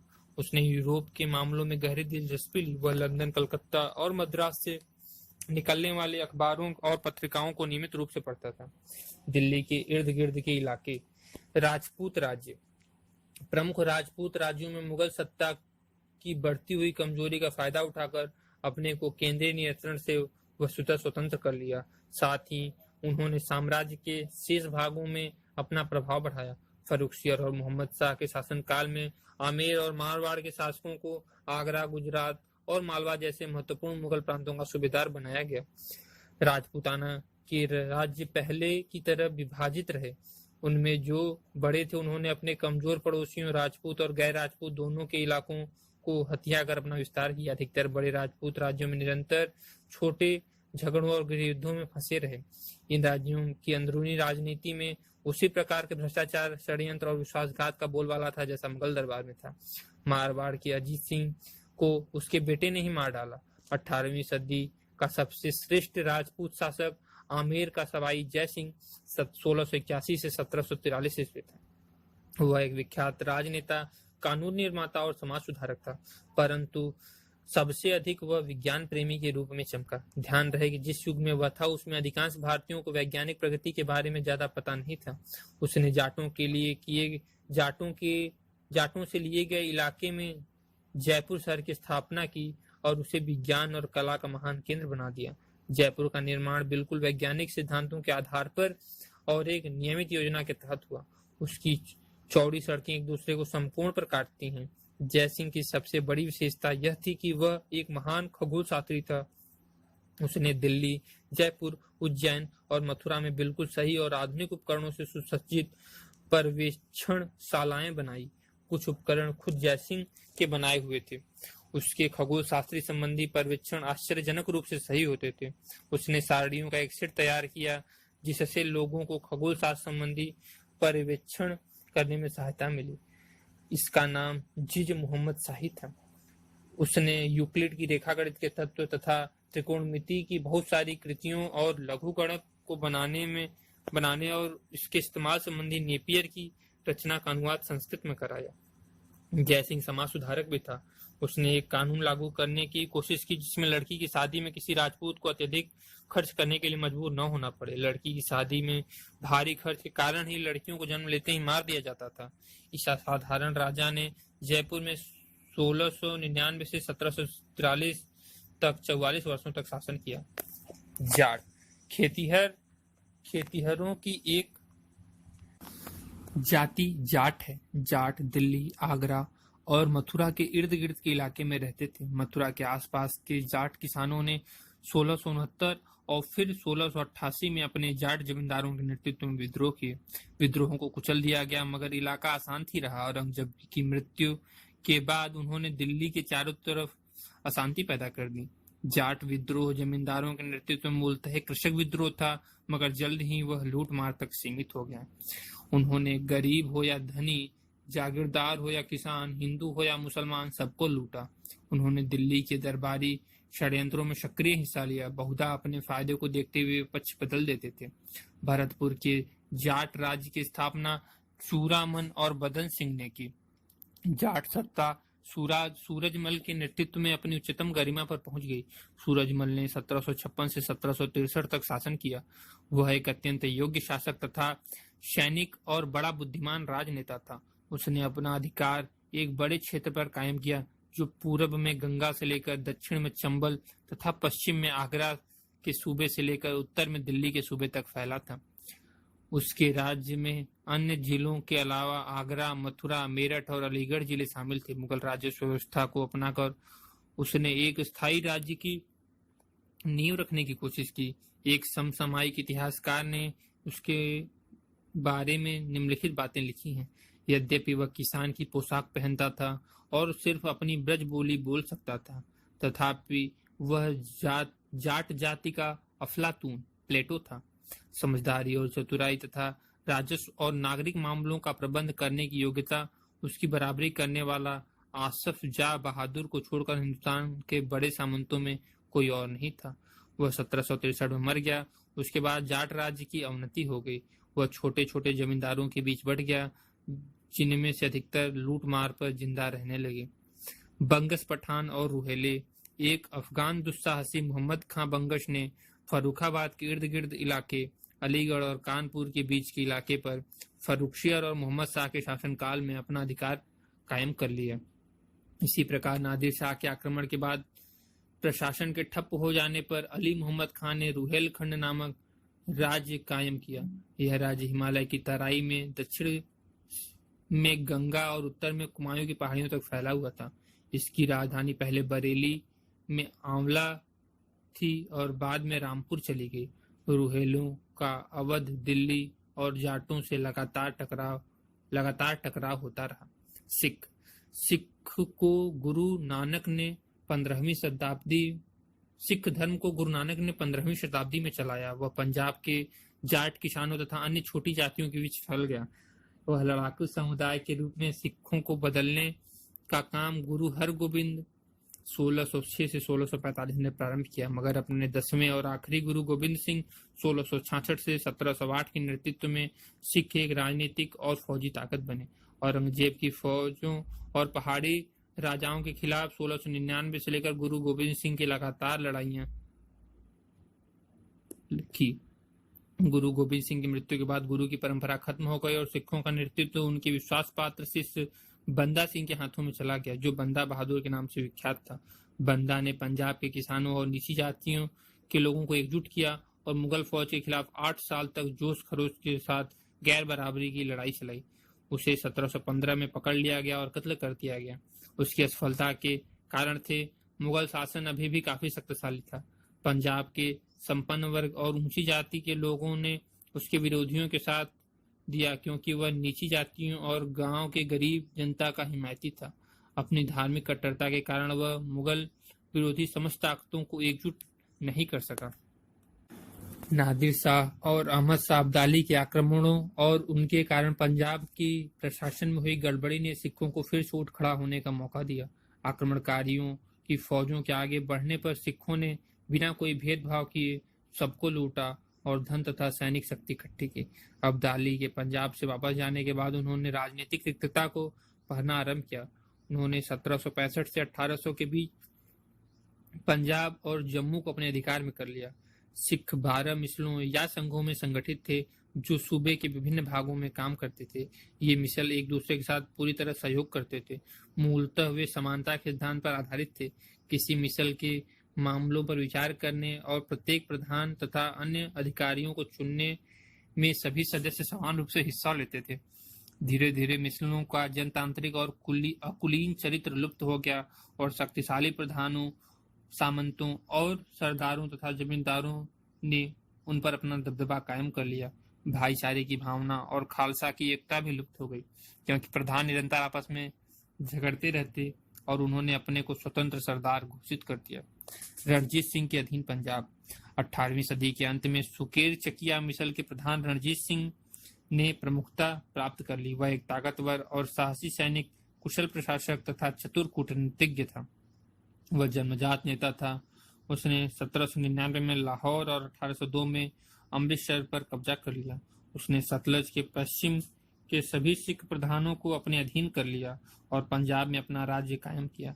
बाद में उसने कश्मीर, पेशावर और मुल्तान को भी जीत लिया। पुराने सिख प्रधान बड़े जमींदार और जागीरदार बना दिए गए। उसने मुगल द्वारा लागू की गई भू राजस्व की व्यवस्था में कोई परिवर्तन नहीं किए। भू राजस्व का हिसाब 50% सकल उत्पादन के आधार पर लगाया गया। रणजीत सिंह ने यूरोपीय प्रशिक्षकों की सहायता से यूरोपीय ढर्रे पर एक शक्तिशाली, अनुशासित और सुसज्जित फौज तैयार की। उसकी फौज केवल सिखों तक ही सीमित नहीं थी। उसने गोरखों, बिहारियों, उड़ियों, पठानों, डोंगरों तथा पंजाबी मुसलमानों को भी अपनी फौज में भर्ती किया। उसने लाहौर में तोप बनाने के आधुनिक कारखाने खोले और उनमें मुसलमान तोपचियों को काम पर लगाया। कहा जाता है कि उसकी फौज एशिया की दूसरी सबसे अच्छी फौज थी। पहला स्थान ईस्ट इंडिया कंपनी की फौज का था। रणजीत सिंह बखूबी अपने मंत्रियों और अफसरों का चुनाव करता था। उसके दरबार में श्रेष्ठ व्यक्तियों से भरा हुआ था। धर्म के मामले में वह सहनशील था तथा उदारवादी था। न केवल सिख बल्कि मुसलमान तथा हिंदू संतों का भी वह सम्मान, आदर और संरक्षण देता था। धर्मपरायण सिख होते हुए भी यह कहा जाता है कि अपने सिंहासन से उतरकर मुसलमान फकीरों के पैरों की धूल अपनी लंबी सफेद दाढ़ी से झाड़ता था। उसके अनेक महत्वपूर्ण मंत्री और सेनापति मुसलमान और हिंदू थे। उसका सबसे प्रमुख विश्वास पात्र मंत्री फकीर अजीज उद्दीन था। उसका वित्त मंत्री दीवान दीनानाथ था। वस्तुतः किसी भी दृष्टि से रणजीत सिंह द्वारा शासित पंजाब एक सिख राज्य नहीं था। राजनीतिक सत्ता का इस्तेमाल केवल सिखों के फायदे के लिए नहीं होता था। सिख किसान उतना ही उत्पीड़ित था जितना हिंदू या मुसलमान किसान। वसुधरा रणजीत सिंह के अधीन एक राज्य के रूप में पंजाब का ढांचा 18वीं सदी के अन्य भारतीय राज्यों की तरह ही था। जब 1809 में अंग्रेजों ने रणजीत सिंह को सतलज पार करने से मना कर दिया और नदी के पूरब के सिख राज्यों को अपने संरक्षण में ले लिया, तब उसने चुप्पी साध ली, क्योंकि उसको महसूस किया कि उसके पास अंग्रेजों का मुकाबला करने की शक्ति नहीं है। इस प्रकार उसने अपने राजनयिक यथार्थवाद और सैनिक शक्ति के जरिए अपने राज्य को अंग्रेजों के अतिक्रमण से बचा लिया, मगर वह विदेशी खतरे को हटा नहीं सका। उसने उस खतरे को अपने उत्तराधिकारियों के लिए छोड़ दिया। इसलिए उसकी मृत्यु के बाद उसका राज्य जब सत्ता की तीव्र आंतरिक संघर्ष का शिकार हो गया, तब अंग्रेज आए और उन्होंने उसे जीत लिया। मराठा शक्ति का उत्थान और पतन। पतोन्मुख मुगल सत्ता को सबसे महत्वपूर्ण चुनौती मराठा राज्य से मिली, जो उत्तराधिकारी राज्यों में सबसे शक्तिशाली था। असल में मुगल साम्राज्य के विघटन से उत्पन्न राजनीतिक रिक्तता को भरने की शक्ति केवल उसी में थी। यही नहीं, उसने इस कार्य के लिए जरूरी कई प्रतिभाशाली सेनापतियों और राजनेताओं को पैदा किया था, मगर मराठा सरदारों में एकता नहीं थी। उनमें से एक अखिल भारतीय साम्राज्य बनाने के लिए आवश्यक दृष्टिकोण से कार्यक्रम नहीं था, इसलिए वे मुगलों की जगह लेने में असफल रहे। मगर जब तक उन्होंने मुगल साम्राज्य को खत्म नहीं किया, तब तक वे उसके खिलाफ लगातार लड़ाई करते रहे। शिवाजी के पोते शाहू को औरंगजेब ने 1689 में कैद कर रखा था। औरंगजेब उसके तथा उसकी मां के साथ उनके धर्म, जाति तथा अन्य चीजों को पूरी तरह ख्याल कर बड़ी शिष्टता, इज्जत और लिहाज के साथ पेश आया। उसको उम्मीद थी कि शायद शाहू के साथ कोई राजनीतिक समझौता हो जाए। शाहू को 1707 में औरंगजेब की मौत के बाद रिहा कर दिया गया। फिर जल्द ही शाहू और कोल्हापुर में रहने वाली उसकी चाची ताराबाई के बीच गृहयुद्ध छिड़ गया। ताराबाई ने अपने पति राजाराम के मरने के बाद अपने बेटे शिवाजी द्वितीय के नाम से मुगल विरोधी संघर्ष 1700 से चला रखा था। मराठा सरदारों ने सत्ता के लिए संघर्ष करने वालों में से किसी न किसी का पक्ष लेना आरंभ कर दिया। हर मराठा सरदार के पीछे सिपाही थे जो केवल उसी के प्रति निष्ठा रखते थे। उन्होंने इस अवसर का इस्तेमाल सत्ता के संघर्ष करने वाले दोनों पक्षों से मोल भाव करके अपनी शक्ति और प्रभाव को बढ़ाने के लिए किया। उनमें से अनेक ने दक्कन के मुगल नवाबों के साथ मिलकर साजिशें भी की। शाहू और कोल्हापुर की स्थिति उसके प्रतिद्वंदी के बीच झगड़े के फलस्वरूप मराठा सरकार में एक नई व्यवस्था को जन्म लिया, जिसका नेता शाहू का पेशवा बालाजी विश्वनाथ था। इस परिवर्तन के साथ मराठा इतिहास में पेशवा आधिपत्य का दूसरा काल आरंभ हुआ, जिसे मराठा राज्य एक साम्राज्य के रूप में बदल गया। बालाजी विश्वनाथ ब्राह्मण था। उसने अपना जीवन एक छोटे राजस्व अधिकारी के रूप में प्रारंभ किया था और धीरे धीरे बढ़कर एक बड़ा अधिकारी हो गया था। शाहू को अपने दुश्मनों को कुचलने के काम में उसने अपनी निष्ठापूर्ण और जरूरी सेवा दी थी। वह कूटनीति में बेजोड़ था और उसने अनेक बड़े मराठा सरदारों को शाहू की ओर कर लिया। शाहू ने 1713 में उसे पेशवा या मुख्य प्रधान बनाया। बालाजी विश्वनाथ ने धीरे धीरे शाहू का और अपना आधिपत्य मराठा सरदारों और अधिकांश महाराष्ट्र पर कायम किया। केवल कोल्हापुर के दक्षिण इलाके पर राजाराम के वंशजों का शासन रहा। पेशवा ने अपने हाथ में शक्ति का संकेंद्रण कर लिया और अन्य मंत्री तथा सरदार उसके सामने प्रभावहीन हो गए। वस्तुतः वह और उसका बेटा बाजीराव प्रथम ने पेशवा को मराठा साम्राज्य का कार्यकारी प्रधान बना दिया। बालाजी विश्वनाथ ने मराठा शक्ति को बढ़ाने के लिए मुगल अधिकारियों के आपसी झगड़ों का पूरा फायदा उठाया। उसने दक्कन की चौथ और सरदेशमुखी देने के लिए जुल्फिकार खां को राजी कर लिया। अतः अंत में उसने सैयद बंधुओं के साथ एक समझौते पर दस्तखत किए। वे सारे इलाके जो पहले शिवाजी के राज्य के हिस्से थे, शाहू को वापस कर दिए गए। उसे दक्कन के 6 सूबों की चौथ सरदेशमुखी भी दे दिया गया। बदले में शाहू बादशाह की सेवा में 15,000 घुड़सवार सैनिकों को देने, दक्कन में बगावत और लूटमार को रोकने तथा 10 लाख रुपयों का सालाना नजराना पेश करने पर राजी हो गया। नाम मात्र के लिए ही सही, मगर पहले ही मुगल आधिपत्य स्वीकार कर चुका था। वह 1714 में औरंगजेब के मकबरे तक पैदल चलकर खुलदाबाद गया और उसके प्रति सम्मान व्यक्त किया। अपने नेतृत्व में एक मराठा फौज लेकर बालाजी विश्वनाथ 1719 में सैयद हुसैन अली खां के साथ दिल्ली गया और फर्रुखशियर की तख्ता पलटने में सैयद बंधुओं की मदद की। दिल्ली में उसने और अन्य मराठा सरदारों के साम्राज्य की कमजोरी को स्वयं देखा। उसने अपना प्रभाव क्षेत्र उत्तर की ओर बढ़ाने की महत्वाकांक्षा ने घर कर लिया। दक्कन में चौथ और सरदेशमुखी की कुशल वसूली के लिए बालाजी विश्वनाथ ने मराठा सरदारों को अलग अलग इलाके सौंपे। मराठा सरदार वसूल की गई रकम का अधिकांश अपने खर्च के लिए रख लेते थे।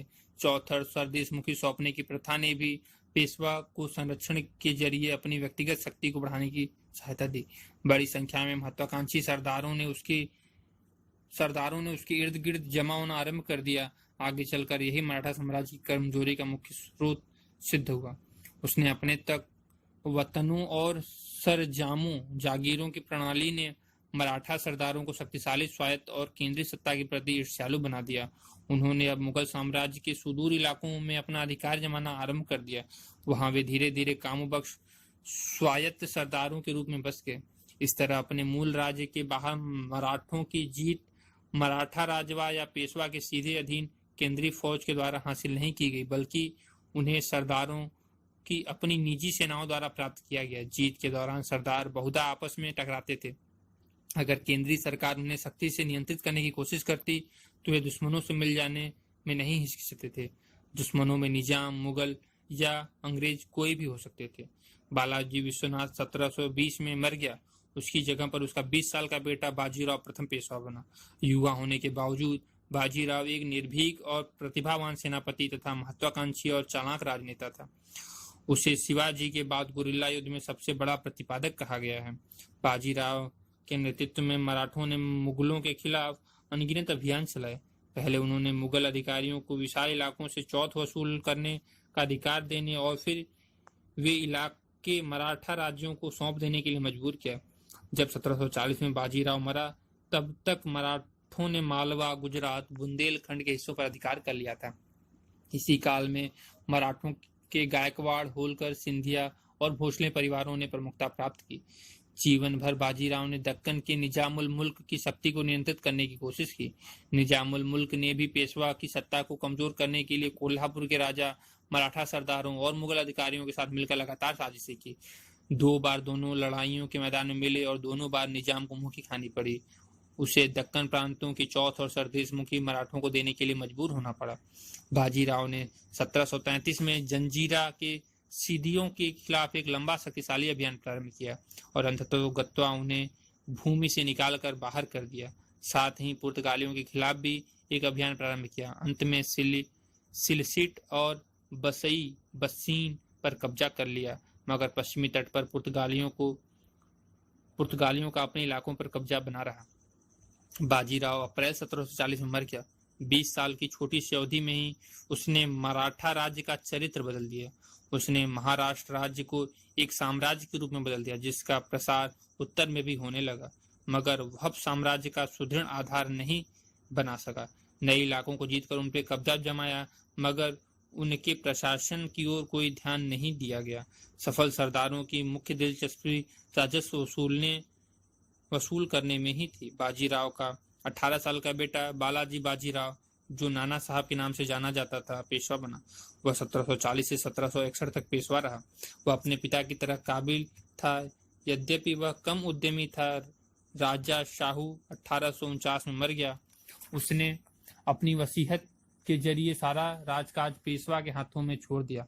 पेशवा का ओहदा अब तक वंशगत बन गया था और पेशवा ही राज्य का असली शासक हो गया था। वह प्रशासन का अधिकृत प्रधान हो गया था। इस तथ्य के प्रतीक के रूप में वह अपनी सरकार का अपने मुख्यालय पुणे ले गया। बालाजी बाजीराव ने अपने पिता का अनुसरण किया और साम्राज्य के विभिन्न दिशाओं में बढ़ाया। उसने मराठा शक्ति को उत्कर्ष पर पहुंचा दिया। मराठों ने सारे भारत को रौंद दिया। मालवा, गुजरात, बुंदेलखंड पर मराठों का अधिकार मजबूत हो गया। बंगाल पर बार बार हमला हुआ और 1751 में बंगाल के नवाब को मजबूर होकर उड़ीसा मराठों को देना पड़ा। दक्षिण में मैसूर राज्य और अन्य छोटे राजवाड़ों को नजराना देने के लिए विवश होना पड़ा। निजाम हैदराबाद को 1760 में उदयगिर में हरा दिया गया और उसे 62 लाख रुपयों का वार्षिक राजस्व वाले विशाल क्षेत्र पर मराठों को सौंप देना पड़ा। उत्तर में जल्द ही मराठे मुगल सत्ता की असल ताकत बन गए। गंगा के दुआब और राजपुताने से होकर वे दिल्ली पहुंचे, जहां 1752 में उन्हें इमादुल मुल्क को वजीर बनाने में मदद दी। नया वजीर जल्द ही उनके हाथों की कठपुतली बन गया। दिल्ली से वे पंजाब की ओर मुड़े और अहमद शाह अब्दाली के प्रतिनिधि को निकाल बाहर कर दिया, उस पर अधिकार कर लिया। इससे उनका टकराव अफगानिस्तान के बहादुर योद्धा राजा के साथ हुआ, जो एक बार मराठों से बदला लेने के लिए भारत पर चढ़ आया। अब उत्तर भारत पर अधिकार के लिए एक बड़ा टकराव शुरू हुआ। अहमद शाह अब्दाली ने रुहेलखंड के नजीबुद्दौला और अवध के सुजाउद्दौला से तुरंत गठजोड़ कर लिया। वे दोनों मराठा सरदारों के हाथों हार गए थे। आगामी संघर्ष की बड़ी अहमियत को देखकर पेशवा ने अपने नाबालिग बेटे के नेतृत्व में एक शक्तिशाली फौज उत्तर की ओर भेजी। उसका बेटा तो केवल नाम का ही सेनापति था, वास्तविक सेनापति उसका चचेरा भाई सदाशिवराव भाऊ था। इस फौज का एक महत्वपूर्ण भाग था यूरोपीय ढंग से संगठित पैदल और तोपखाने की टुकड़ी, जिसका नेतृत्व इब्राहिम खां गर्दी कर रहा था। मराठों ने अब उत्तरी शक्तियों में सहायक ढूंढने की कोशिश की, मगर उसके पहले के व्यवहार और राजनीतिक महत्वाकांक्षाओं ने उन सब शक्तियों को नाराज कर दिया था। उन्होंने राजपूताना के राज्यों के आंतरिक मामलों में हस्तक्षेप किया था और उन पर भारी जुर्माने तथा नजराने लगाए थे। उन्होंने अवध पर बड़े क्षेत्रीय और मौद्रिक दावे किए थे। पंजाब में उनकी कार्रवाइयों से सिख प्रधानों को नाराज कर दिया था। जिन जाट सरदारों पर भारी जुर्माने लगाए गए थे उन पर विश्वास नहीं करते थे, इसलिए उन्हें अपने दुश्मनों से इमादुल मुल्क के कमजोर समर्थन के अलावा अकेले लड़ना पड़ा। यही नहीं, बड़े मराठा सेनापति लगातार आपस में झगड़ते रहते थे। दोनों फौजों का पानीपत में 14 जनवरी 1761 में एक दूसरे से आमना सामना हुआ। मराठा फौज के पैर पूरी तरह उखड़ गए। पेशवा का बेटा विश्वासराव, सदाशिव भाऊ और अन्य अनगिनत मराठा सेनापति करीब 28,000 सैनिकों के साथ मारे गए। अफगान घुड़सवारों ने भागने वालों का पीछा किया। उन्हें पानीपत के क्षेत्रों के जाटों, अहिरों और गुर्जरों ने भी लूटा खसोटा। पेशवा, जो अपने चचेरे भाई की मदद के लिए उत्तर की ओर बढ़ रहा था, इस दुखद खबर को सुनकर हक्का बक्का रह गया। वह पहले से ही गंभीर रूप से बीमार था। उसका अंत समय जल्द ही आ गया। वह जून 1761 में मर गया। पानीपत की हार मराठों के लिए महाविपदा के समान थी। उन्हें अपनी फौज के बेहतरीन आदमियों से हाथ धोना पड़ा और उनकी राजनीतिक प्रतिष्ठा को बड़ा धक्का लगा। सबसे बढ़कर उनकी हार ने अंग्रेजी ईस्ट इंडिया कंपनी को बंगाल और दक्षिण भारत में अपनी सत्ता मजबूत करने का मौका दिया। अफगानों को भी अपनी जीत से कोई फायदा नहीं हुआ। वे पंजाब को अपने अधिकार में नहीं रख सके। वस्तुतः पानीपत की तीसरी लड़ाई ने यह फैसला नहीं किया कि भारत पर कौन राज करेगा, बल्कि यह तय कर दिया कि भारत पर कौन राज नहीं करेगा। अतएव इससे भारत में ब्रिटिश सत्ता के उदय का रास्ता साफ हो गया। 17 वर्षीय माधवराव 1761 में पेशवा बना। वह एक प्रतिभाशाली सैनिक और राजनेता था। 11 साल की छोटी अवधि में ही उसने मराठा साम्राज्य की खोई हुई किस्मत को वापस लौटा दिया। उसने निजाम को हराकर मैसूर के हैदर अली को नजराना देने के लिए मजबूर कर दिया और रुहेलों को हराकर और राजपूत राज्यों और जाट सरदारों को अधीन कर उत्तर भारत पर अपने अधिकार को फिर से दावा किया। मराठे 1771 में बादशाह शाह आलम को दिल्ली वापस ले गए। अब बादशाह उसका पेंशन भोगी बन गया। इस प्रकार लगा कि उत्तर भारत पर मराठा प्रभुत्व कायम हो गया है। किंतु मराठों को एक धक्का फिर लगा। माधवराव 1771 में क्षय रोग से मर गया। अब मराठा साम्राज्य अस्त व्यस्तता की स्थिति में पहुंच गया। पुणे में बालाजी बाजीराव के छोटे भाई रघुनाथ राव और माधवराव के छोटे भाई नारायण राव के बीच सत्ता के लिए संघर्ष हुआ। नारायण राव 1773 में मारा गया। उसकी जगह पर मरणोपरांत जन्मा उसका पुत्र सवाई माधवराव आया। निराश होकर रघुनाथ राव अंग्रेजों के पास चला गया। उसकी मदद से उसने सत्ता हथियाने की कोशिश की। फलस्वरूप पहला आंग्ल मराठा युद्ध हुआ। पेशवा की सत्ता अब कमजोर होने लगी। पुणे में सवाई माधवराव के समर्थकों और रघुनाथ राव के पक्षधरों के बीच लगातार षड्यंत्र चल रहे थे। सवाई माधवराव के समर्थकों का नेता नाना फडणवीस था। इस बीच बड़े मराठा सरदार अपने लिए उत्तर में अर्ध स्वतंत्र राज्य कायम करने में लगे थे। वे शायद ही कभी पेशवा के सहयोग करते थे। उनमें सबसे प्रमुख थे बड़ौदा के गायकवाड़, इंदौर के होलकर, नागपुर के भोंसले और ग्वालियर के सिंधिया। उन्होंने मुगल प्रशासन के ढर्रे पर नियमित प्रशासन कायम किए थे और उनके पास अपनी अलग फौजें थी। पेशवा के प्रति उनकी निष्ठा अधिक से अधिक नाम के लिए होती थी। उन्होंने पुणे में विरोधी गुटों का साथ दिया और मराठा साम्राज्य के दुश्मनों के साथ मिलकर साजिशें की। उत्तर में मराठा शासकों की सबसे महत्वपूर्ण महदजी सिंधिया थे। उसने फ्रांसीसी और पुर्तगाली अफसरों और बंदूकधारियों की सहायता से एक शक्तिशाली फौज खड़ी की और आगरा के पास शस्त्र निर्माण के कारखाने स्थापित किए और 1784 में बादशाह शाह आलम को अपने वश में कर लिया। उसके कहने पर बादशाह ने पेशवा को अपना नायब ए गुयानब बनवाया। शर्त यह थी कि महादजी पेशवा की ओर से काम करेगा, मगर उसने अपनी शक्ति नाना फडणवीस के खिलाफ साजिशें करने में लगाई। वह इंदौर के होलकर का भी बड़ा कटु शत्रु था। वह 1794 में मर गया। नाना फडणवीस उन महान सैनिकों और राजनेताओं की परंपरा की आखिरी कड़ी थे जिन्होंने मराठा शक्ति को 18वीं सदी में उसके उत्कर्ष पर पहुंचाया था।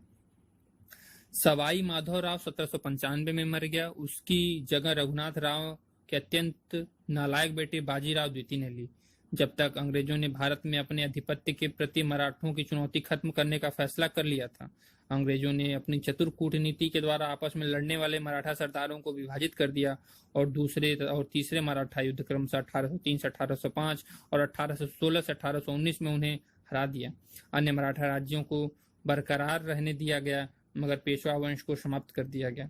इस प्रकार मुगल साम्राज्य को नियंत्रित करने और देश के बड़े हिस्से में अपना साम्राज्य स्थापित करने का मराठों का सपना साकार नहीं हो सका। इसका मूल कारण यह था कि मराठा साम्राज्य उसी पतोन्मुख समाज व्यवस्था का प्रतिनिधित्व करता था जिसका मुगल साम्राज्य प्रतिनिधि था।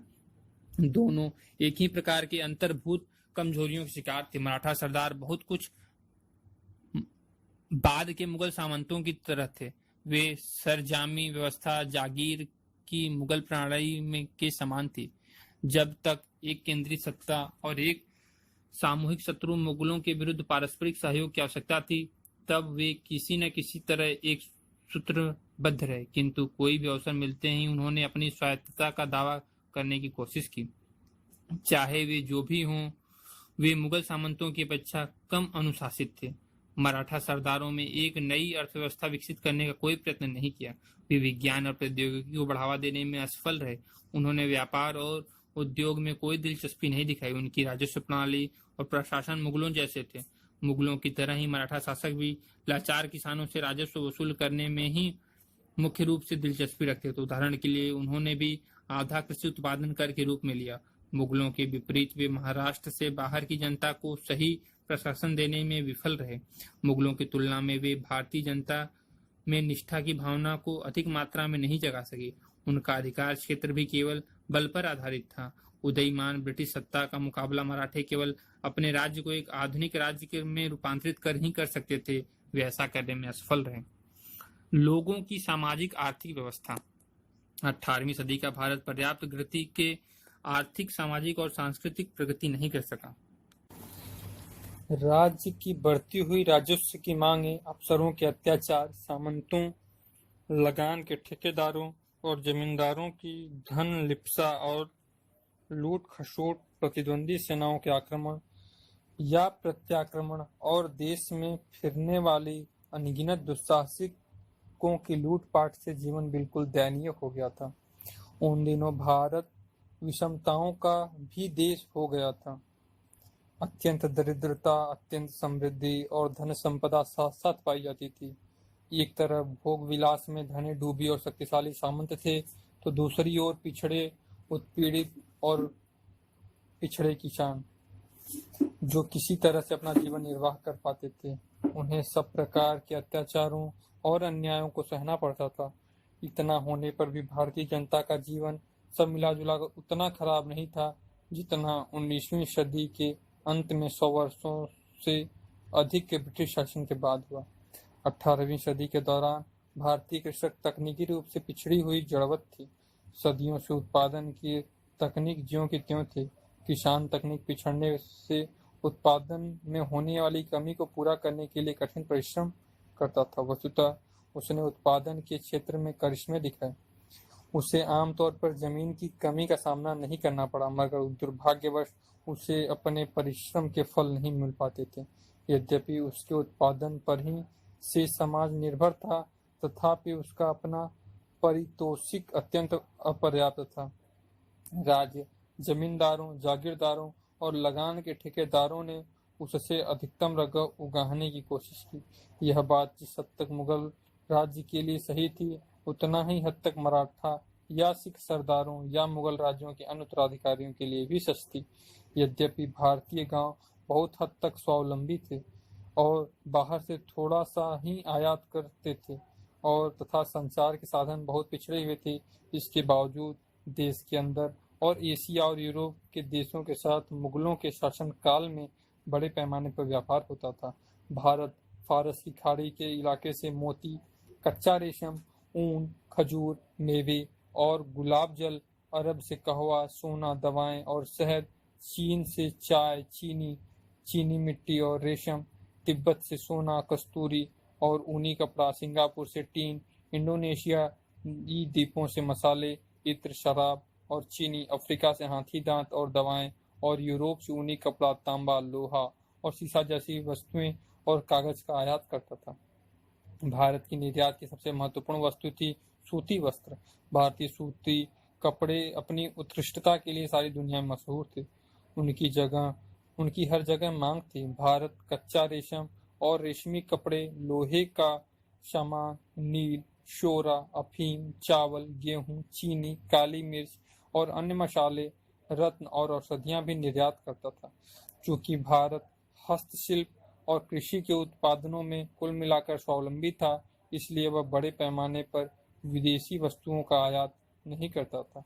दूसरी ओर उसके औद्योगिक और कृषि उत्पादनों के लिए विदेशों में नियमित बाजार था। फलस्वरूप उसका निर्यात उसके आयात से अधिक होता था। विदेशी व्यापार को चांदी और सोना के आयात द्वारा संतुलित किया जाता था। असल में भारत बहुमूल्य धातुओं के खजाने के नाम से जाना जाता था। 18वीं सदी में गैर उपनिवेशवाद दौर में भारत में आंतरिक और विदेशी व्यापार की स्थिति के विषय में इतिहासकार में मतभेद है। इस विषय में मुख्य दृष्टिकोण इस प्रकार है। 18वीं सदी के दौरान लगातार लड़ाई और अनेक इलाकों में कानून और व्यवस्था भंग हो जाने से देश के आंतरिक व्यापार को हानि पहुंची। अनेक व्यापारिक केंद्रों को सत्ता के दावेदारों और विदेशी आक्रमणकारियों ने लूट लिया। अनेक व्यापारिक मार्गों डाकुओं के संगठित दलों से भरे हुए थे। व्यापारी और उनके काफिले लगातार लूटे जाते रहे, यहाँ तक कि दो शाही शहरों दिल्ली और आगरा के बीच की सड़क भी लुटेरों से सुरक्षित नहीं थी। यही नहीं, स्वायत्त प्रांतीय सरकारों और असंख्य स्थानीय सरदारों के उदय के साथ सीमा शुल्क और चौकियां भी दिन दूनी रात चौगुनी बढ़ गई। हर छोटे बड़े शासक ने अपने इलाकों में आने वाले या उनसे गुजरने वाली वस्तुओं पर भारी सीमा शुल्क लगाकर अपनी आमदनी बढ़ाने की कोशिश की। इन सब कारणों से लंबी दूरी वाले व्यापार पर नुकसानदेह असर पड़ा। सामंत ही विलास की वस्तुओं के सबसे बड़े उपभोक्ता थे। विलास की वस्तुओं का ही व्यापार होता था। सामंतों के गरीब होने से आंतरिक व्यापार को भी धक्का लगा। दूसरे इतिहासकारों का मानना है कि राजनीतिक परिवर्तनों तथा आंतरिक व्यापार संबंधी झगड़ों को प्रायः बढ़ा चढ़ाकर बताया गया है। विदेश व्यापार पर इसका असर भी जटिल और अलग अलग तरह का था। जहां समुद्री व्यापार का विस्तार हुआ, वहीं फारस और अफगानिस्तान के रास्ते होने वाले व्यापार अस्त व्यस्त हो गया। जिन राजनीतिक कारकों ने व्यापार को धक्का पहुंचाया, उन्होंने शहरी उद्योग पर भी बुरा प्रभाव डाला। अनेक समृद्ध शहरों, उन्नत उद्योग केंद्रों को लूट लिया गया और उन्हें नष्ट कर दिया गया। दिल्ली को नादिर शाह ने लूटा और लाहौर, दिल्ली और मथुरा को अहमद शाह अब्दाली ने। दिल्ली को जाटों ने, सूरत और गुजरात के अन्य शहरों तथा दक्कन को मराठों ने और सरहिंदों को सिखों ने लूटा। यह सिलसिला चलता रहा। इस प्रकार कहीं कहीं सामंत वर्ग और दरबार की जरूरतों को पूरा करने वाले दस्तकारों को अपने संरक्षकों की धन दौलत में कमी आने के कारण क्षति पहुंची। इससे आगरा और दिल्ली जैसे नगरों का पतन हुआ। आंतरिक और विदेशी व्यापार में गिरावट ने भी उन्हें देश के कुछ हिस्सों में धक्का पहुंचाया। इसके बावजूद देश के अन्य भागों में यूरोपीय व्यापारिक कंपनियों ने क्रियाकलापों के कारण यूरोप के साथ व्यापार बढ़ने के फलस्वरूप कुछ उद्योगों में उन्नति की। बहरहाल नए दरबारों और नए सरदारों का आविर्भाव के कारण फैजाबाद, लखनऊ, वाराणसी और पटना जैसे नगरों का उदय हुआ। इससे दस्तकारी की हालत में थोड़ा सुधार हुआ। फिर भी भारत व्यापक विनिर्माण का देश बना रहा। उस समय भी अपनी दक्षता के कारण भारतीय दस्तकार सारे विश्व में प्रसिद्ध थे। तब भी भारत सूती और रेशमी कपड़े, चीनी जूट, रंग सामग्रियों, खनिज तथा हथियारों, धातु के बने बर्तनों जैसे धातु के उत्पादनों और शोरों और तेलों का बड़े पैमाने पर उत्पादक था। कपड़ा उद्योग के महत्वपूर्ण केंद्र थे बंगाल में ढाका और मुर्शिदाबाद, बिहार में पटना, गुजरात में सूरत, अहमदाबाद और भड़ौच, मध्य प्रदेश में चंदेरी, महाराष्ट्र में बुरहानपुर, उत्तर प्रदेश में जौनपुर, बनारस, लखनऊ और आगरा, पंजाब में मुल्तान और लाहौर, आंध्र प्रदेश में मछलीपट्टनम और औरंगाबाद, चिकालकोल और विशाखापट्टनम, कर्नाटक में बेंगलोर तथा तमिलनाडु में कोयम्बटूर और मदुरै। कश्मीर ऊनी वस्त्रों का केंद्र था। महाराष्ट्र, आंध्र और बंगाल में जहाज निर्माण उद्योग विकसित हुआ था। इन संबंध में भारतीयों की महान दक्षता के बारे में एक अंग्रेज पर्यवेक्षक ने लिखा, जहाज निर्माण में उन्होंने अंग्रेजों से जितना सीखा उससे अधिक उन्हें पढ़ाया। यूरोपीय कंपनियों के अपने इस्तेमाल के लिए भारत में बने कई जहाज खरीदे। असल में 18वीं सदी के प्रारंभ में भारत विश्व व्यापार और उद्योगों के प्रमुख केंद्रों में था। रूस का पीटर महान लिखता है कि याद रखो कि भारत का वाणिज्य विश्व का वाणिज्य है और जो उस पर पूरा अधिकार कर सकेगा वही यूरोप का अधिनायक होगा। एक बार फिर इस मुद्दे पर इतिहासकार एक मत नहीं है कि मुगल साम्राज्य के पतन के कारण और छोटे छोटे स्वायत्त राज्यों के उठ खड़े होने से पूरे देश में आर्थिक स्थिति में गिरावट आई, या भारत के कुछ हिस्सों में व्यापार, कृषि तथा दस्तकारी का उत्पादन फलता फूलता रहा और दूसरे हिस्सों में अस्त व्यस्त हो गया तथा आमतौर पर इसमें गिरावट आई। लेकिन कुल मिलाकर विचार किया जाए तो कोई बहुत अधिक हानि नहीं हुई। मगर सवाल यह नहीं है कि कहीं थोड़ी प्रगति हुई और कहीं थोड़ी अवनति, बल्कि प्रश्न मूलभूत आर्थिक ठहराव का है, जो कि भारतीय अर्थव्यवस्था में विकास की गुंजाइश थी तथा आर्थिक जीवन में एक प्रकार की निरंतरता थी। 18वीं सदी के दौरान 17वीं सदी के मुकाबले आर्थिक गतिविधियों में कोई बहुत अधिक सुगबुगाहट अथवा उल्लास नजर नहीं आता। इसके विपरीत निश्चित रूप से हास की प्रवृत्ति दिखाई देती है।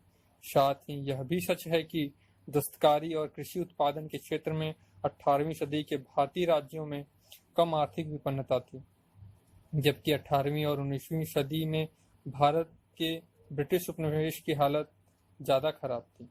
शिक्षा 18वीं सदी के भारत में शिक्षा की पूरी तरह उपेक्षा नहीं की गई, मगर कुल मिलाकर वह त्रुटिपूर्ण थी। वह परंपरागत थी और पश्चिमी दुनिया में हुए द्रुत परिवर्तनों से उसका कोई संपर्क नहीं था। वह जो ज्ञान देती थी वह साहित्य, कानून, धर्म, दर्शन शास्त्र और तर्कशास्त्र में सीमित था। उसने भौतिक और प्राकृतिक, प्रौद्योगिक और भूगोल के अध्ययन पर कोई ध्यान नहीं दिया। उसने समाज के तथ्यगत और विवेकपूर्ण अध्ययन से कोई वास्ता नहीं रखा। सभी क्षेत्रों में मौलिक चिंतन को नापसंद किया गया और प्राचीन विद्या पर ही भरोसा किया गया। उच्च शिक्षा के केंद्र सारे देश में फैले हुए थे और आमतौर पर उनको चलाने के लिए धन नवाब, राजा और धनी जमींदार देते थे। हिंदुओं में उच्च शिक्षा संस्कृत के माध्यम से होती थी और मुख्यतः ब्राह्मणों तक सीमित थी। तत्कालिक राजकीय भाषा होने के कारण फारसी शिक्षा हिंदू और मुसलमानों में समान रूप से लोकप्रिय थी। प्राथमिक शिक्षा काफी व्यापक थी। हिंदुओं में प्राथमिक शिक्षा शहर और गांव की पाठशालाओं के जरिए दी जाती थी। मुसलमानों में यह काम मस्जिदों में स्थित मकतबों में मौलवी करते थे। युवा छात्रों को पढ़ने लिखने और अंकगणित की शिक्षा दी जाती थी। यद्यपि प्राथमिक शिक्षा मुख्यतः ब्राह्मण, राजपूत और वैश्य जैसी उच्च जातियों तक सीमित थी, तथापि छोटी जातियों में भी कई लोग बहुधा उसे प्राप्त कर लेते थे। दिलचस्प बात यह है कि उस समय औसत साक्षरता ब्रिटिश काल की अपेक्षा कम नहीं थी।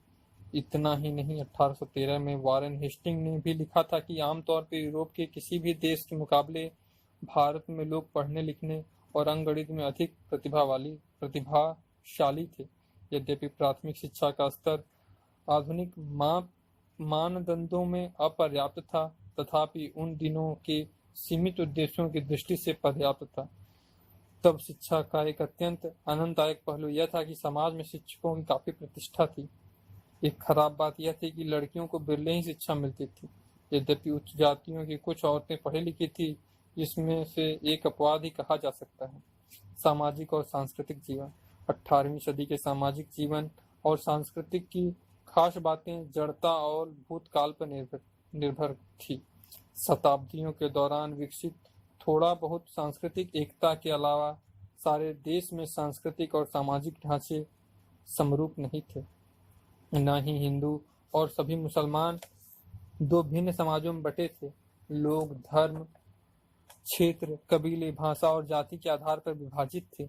इतना ही नहीं, उच्च वर्गों जो कुल जनसंख्या के अनुपात में बहुत ही कम संख्या में थे कि सामाजिक जिंदगी और संस्कृति अनेक दृष्टिया से भिन्न जातियों की जिंदगी से और संस्कृति से भिन्न थी। जाति हिंदुओं के सामाजिक जीवन का मुख्य विशेषता थी। हिंदू 4 वर्णों के अतिरिक्त अनगिनत जातियों में बटे हुए थे। जातियों का स्वरूप अलग अलग जगह में अलग अलग था। जाति प्रथा ने लोगों का कठोर विभाजन कर रखा था और सामाजिक क्रम में उनके स्थान स्थायी रूप से निश्चित कर दिए गए थे। ब्राह्मणों के नेतृत्व में उच्च जातियों ने सब सामाजिक प्रतिष्ठा और विशेष अधिकार पे अपना एकाधिकार कायम कर रखा था। जाति नियम अत्यंत कठोर थे। अंतर जाति विवाहों की मनाही थी। विभिन्न जातियों के लोगों के साथ खाने पर प्रतिबंध थे। कतिपय स्थानियों में उच्च जाति के लोग छोटी जातियों के लोगों को छुआ खाना नहीं खाते थे। बहुधा जातियां ही पेशे को निर्धारित करती थी। यद्यपि काफी बड़े पैमाने पर अपवाद भी घटित होते थे। मसलन ब्राह्मण व्यापार में भी संलग्न थे तथा सरकारी सेवाओं में भी। कुछ के पास जमींदारी भी थी।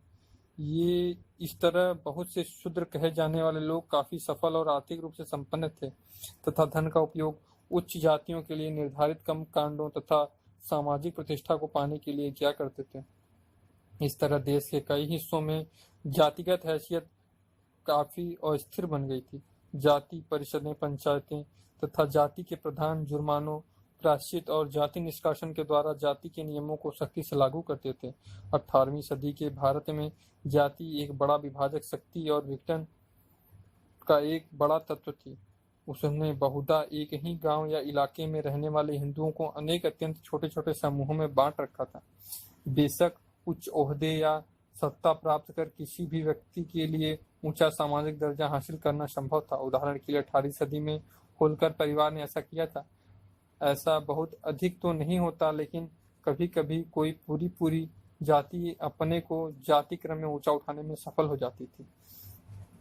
मुसलमान भी जाति, नस्ल, कबीलों और दर्जों की दृष्टि से कम विभाजित नहीं थे।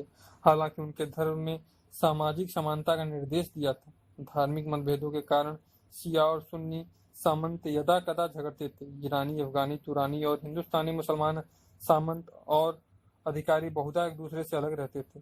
इस्लाम स्वीकार करने वाले अनेक हिंदू अपनी जाति को नए धर्म में भी ले आए। वे उनकी विशिष्टताओं को व्यवहार में रखते थे, यद्यपि वे ऐसा पहले की अपेक्षा कम सख्ती से करते थे। इसके अलावा शरीफ मुसलमान, जिनमें सामंत, विद्वान, मुल्ले और फौजी अफसर शामिल थे, अजलाफ मुसलमानों या निम्न वर्ग के मुसलमानों को उसी तरह से नीची निगाह से देखते थे जैसे उच्च हिंदू जाति नीची जाति के हिंदुओं को देखते थे।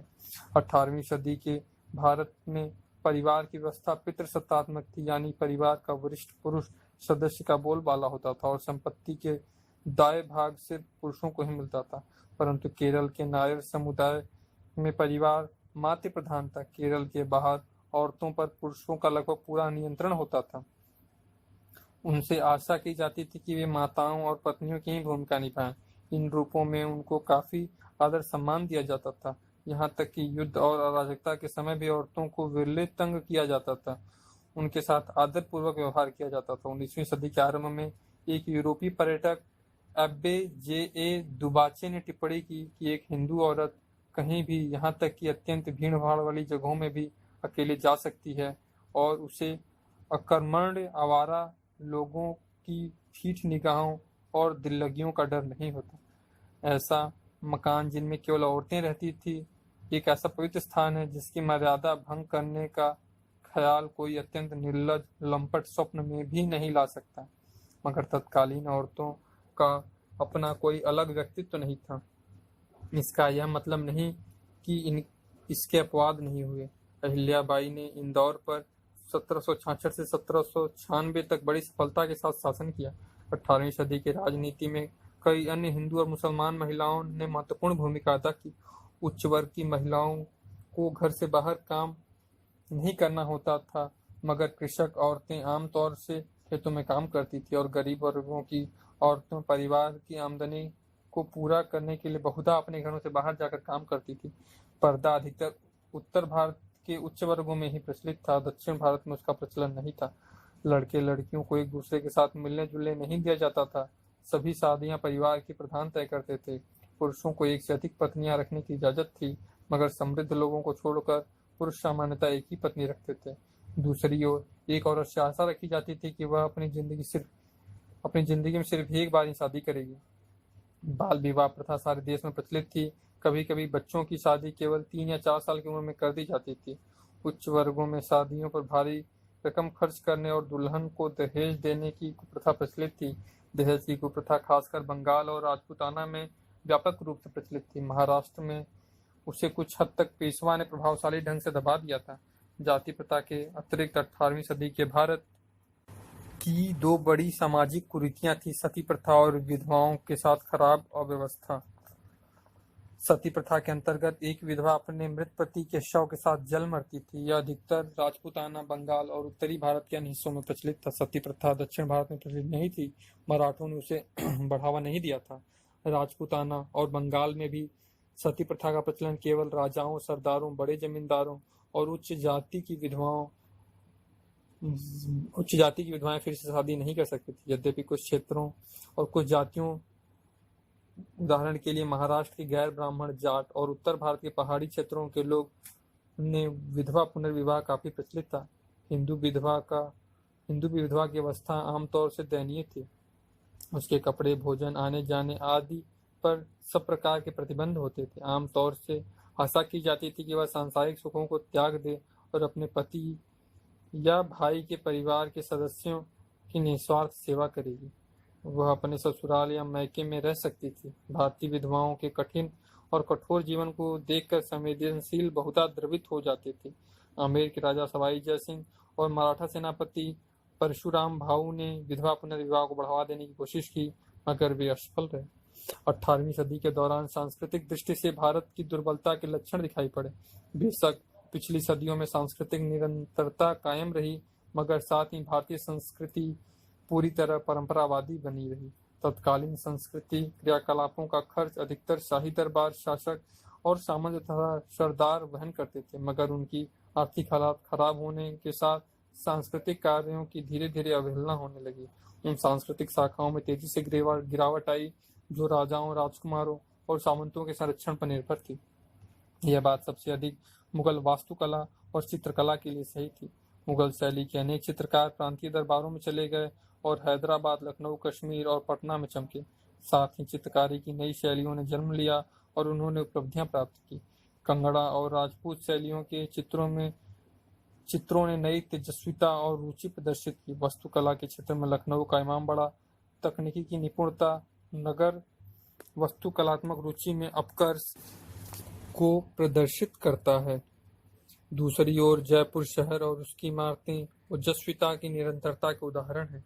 18वीं सदी में संगीत विकसित होता और फूलता फलता रहा। इस क्षेत्र में मोहम्मद शाह के शासनकाल में महत्वपूर्ण प्रगति हुई। लगभग सभी भाषाओं में कविता का जीवन से संबंध टूट गया और वह अलंकारिक, कृत्रिम, यंत्रवत और परंपरागत हो गई। उसकी निराशावादिता ने हताशा और दोषान्वेषण की व्याप्त भावना को प्रदर्शित किया, जबकि उसकी विषय वस्तु ने अनेक संरक्षकों, सामंती अमीरों और राजाओं के आध्यात्मिक जीवन में गिरावट को व्यक्त किया। 18वीं सदी के साहित्यिक जीवन का एक उल्लेखनीय पहलू था उर्दू भाषा का प्रचार और उर्दू कविता का जोरदार विकास। उर्दू धीरे धीरे उत्तर भारत के उच्च वर्गों के परस्पर सामाजिक संपर्क का माध्यम बन गई। यद्यपि उर्दू कविता की भी वही कमजोरियां थी जो अन्य भारतीय भाषाओं के समसामयिक साहित्य की थी। उसने मीर, सौदा, नजीर और 19वीं सदी के महान प्रतिभा मिर्जा गालिब जैसे प्रखर कवियों को पैदा किया। इस प्रकार मलयालम साहित्य में भी पुनर्जीवन देखा गया। यह विशेषकर त्रावणकोर शासकों मार्तंड वर्मा और राम वर्मा के संरक्षण में हुआ। केरल का एक महान कवि कुंचन नंबियार इसी समय हुआ, जिसने आम बोलचाल की भाषा में जनप्रिय कविता लिखी। 18वीं सदी के केरल में कथाकली साहित्य, नाटक और नृत्य का भी पूर्ण विकास हुआ।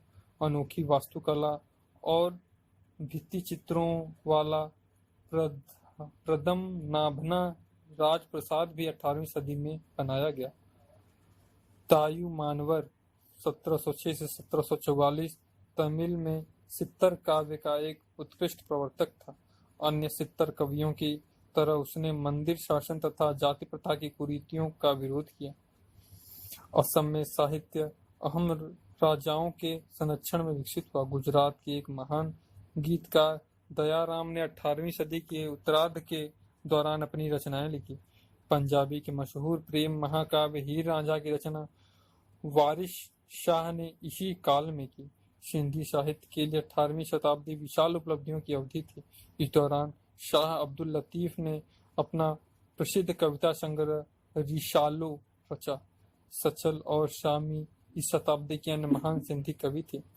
भारतीय संस्कृति की मुख्य कमजोरी विज्ञान के क्षेत्र में थी। सारी 18वीं शताब्दी के दौरान भारत पश्चिम के देशों से विज्ञान और प्रौद्योगिकी के मामले में काफी पिछड़ा रहा। पिछले 200 वर्षों से पश्चिमी यूरोप में एक वैज्ञानिक और आर्थिक क्रांति चल रही थी, जिससे आविष्कारों और अनुसंधानों की बाढ़ सी आ गई। वैज्ञानिक दृष्टिकोण धीरे धीरे पाश्चात्य मस्तिष्क पर हावी होता जा रहा था और यूरोपीय दार्शनिक, राजनीतिक और आर्थिक दृष्टिकोण तथा यूरोपीय संस्थाओं में क्रांति लाता जा रहा था। दूसरी तरफ भारतीय, जिन्होंने पुराने जमाने में गणित और प्राकृतिक विज्ञान के क्षेत्र में महत्वपूर्ण योगदान दिए थे, कई शताब्दियों से विज्ञान की उपेक्षा करते आ रहे थे। भारतीय मस्तिष्क अब भी परंपरा से बंधा था। सामंत और आम जनता दोनों काफी अंधविश्वासी थे। भारतीय करीब करीब पूरी तरह पश्चिम में प्राप्त वैज्ञानिक, सांस्कृतिक, राजनीतिक और आर्थिक उपलब्धियों से अनभिज्ञ थे। यूरोप में चुनौती का जवाब देने में वे असफल रहे। 18वीं शताब्दी के भारतीय शासकों ने लड़ाइयों के हथियारों और सैनिक प्रशिक्षण की तकनीकी को छोड़कर किसी भी चीज में पश्चिमी चीजों से बहुत कम दिलचस्पी दिखाई। टीपू सुल्तान को छोड़कर वे सभी मुगलों और 16वीं और 17वीं सदी के दूसरे शासकों से विरासत में प्राप्त विचारधारात्मक उपकरणों से संतुष्ट थे। इसमें कोई शक नहीं कि थोड़ी बहुत बौद्धिक हलचल भी थी, क्योंकि किसी भी जमाने में सारी जनता, उसकी संस्कृति पूरी तरह स्थिर और जड़ नहीं रहती। प्रौद्योगिकी में थोड़ा बहुत परिवर्तन और विकास तो हो रहा था, लेकिन इसकी गति बहुत मंद और क्षेत्र काफी सीमित थे। इसलिए पश्चिमी यूरोप में होने वाले विकास की तुलना में कुल मिलाकर ये नगण्य थे। विज्ञान के क्षेत्र में यह कमजोरी उस समय के अत्यंत विकसित देश द्वारा भारत को पूरी तरह गुलाम बनाए जाने के लिए बहुत दूर तक जिम्मेदार थी। सत्ता और संपदा के लिए संघर्ष, आर्थिक पतन, सामाजिक पिछड़ापन, सांस्कृतिक जड़ता ने भारतीय जनता के एक बड़े भाग के चरित्र बल पर गहरा और नुकसानदेह असर डाला। खासकर सामंत अपने व्यक्तिगत और सार्वजनिक जीवन में बहुत पतित हो गए। निष्ठा, कृतज्ञता और वचनबद्धता के सद्गुण सर्वथा की प्रमुखता होने के कारण खत्म हो गए।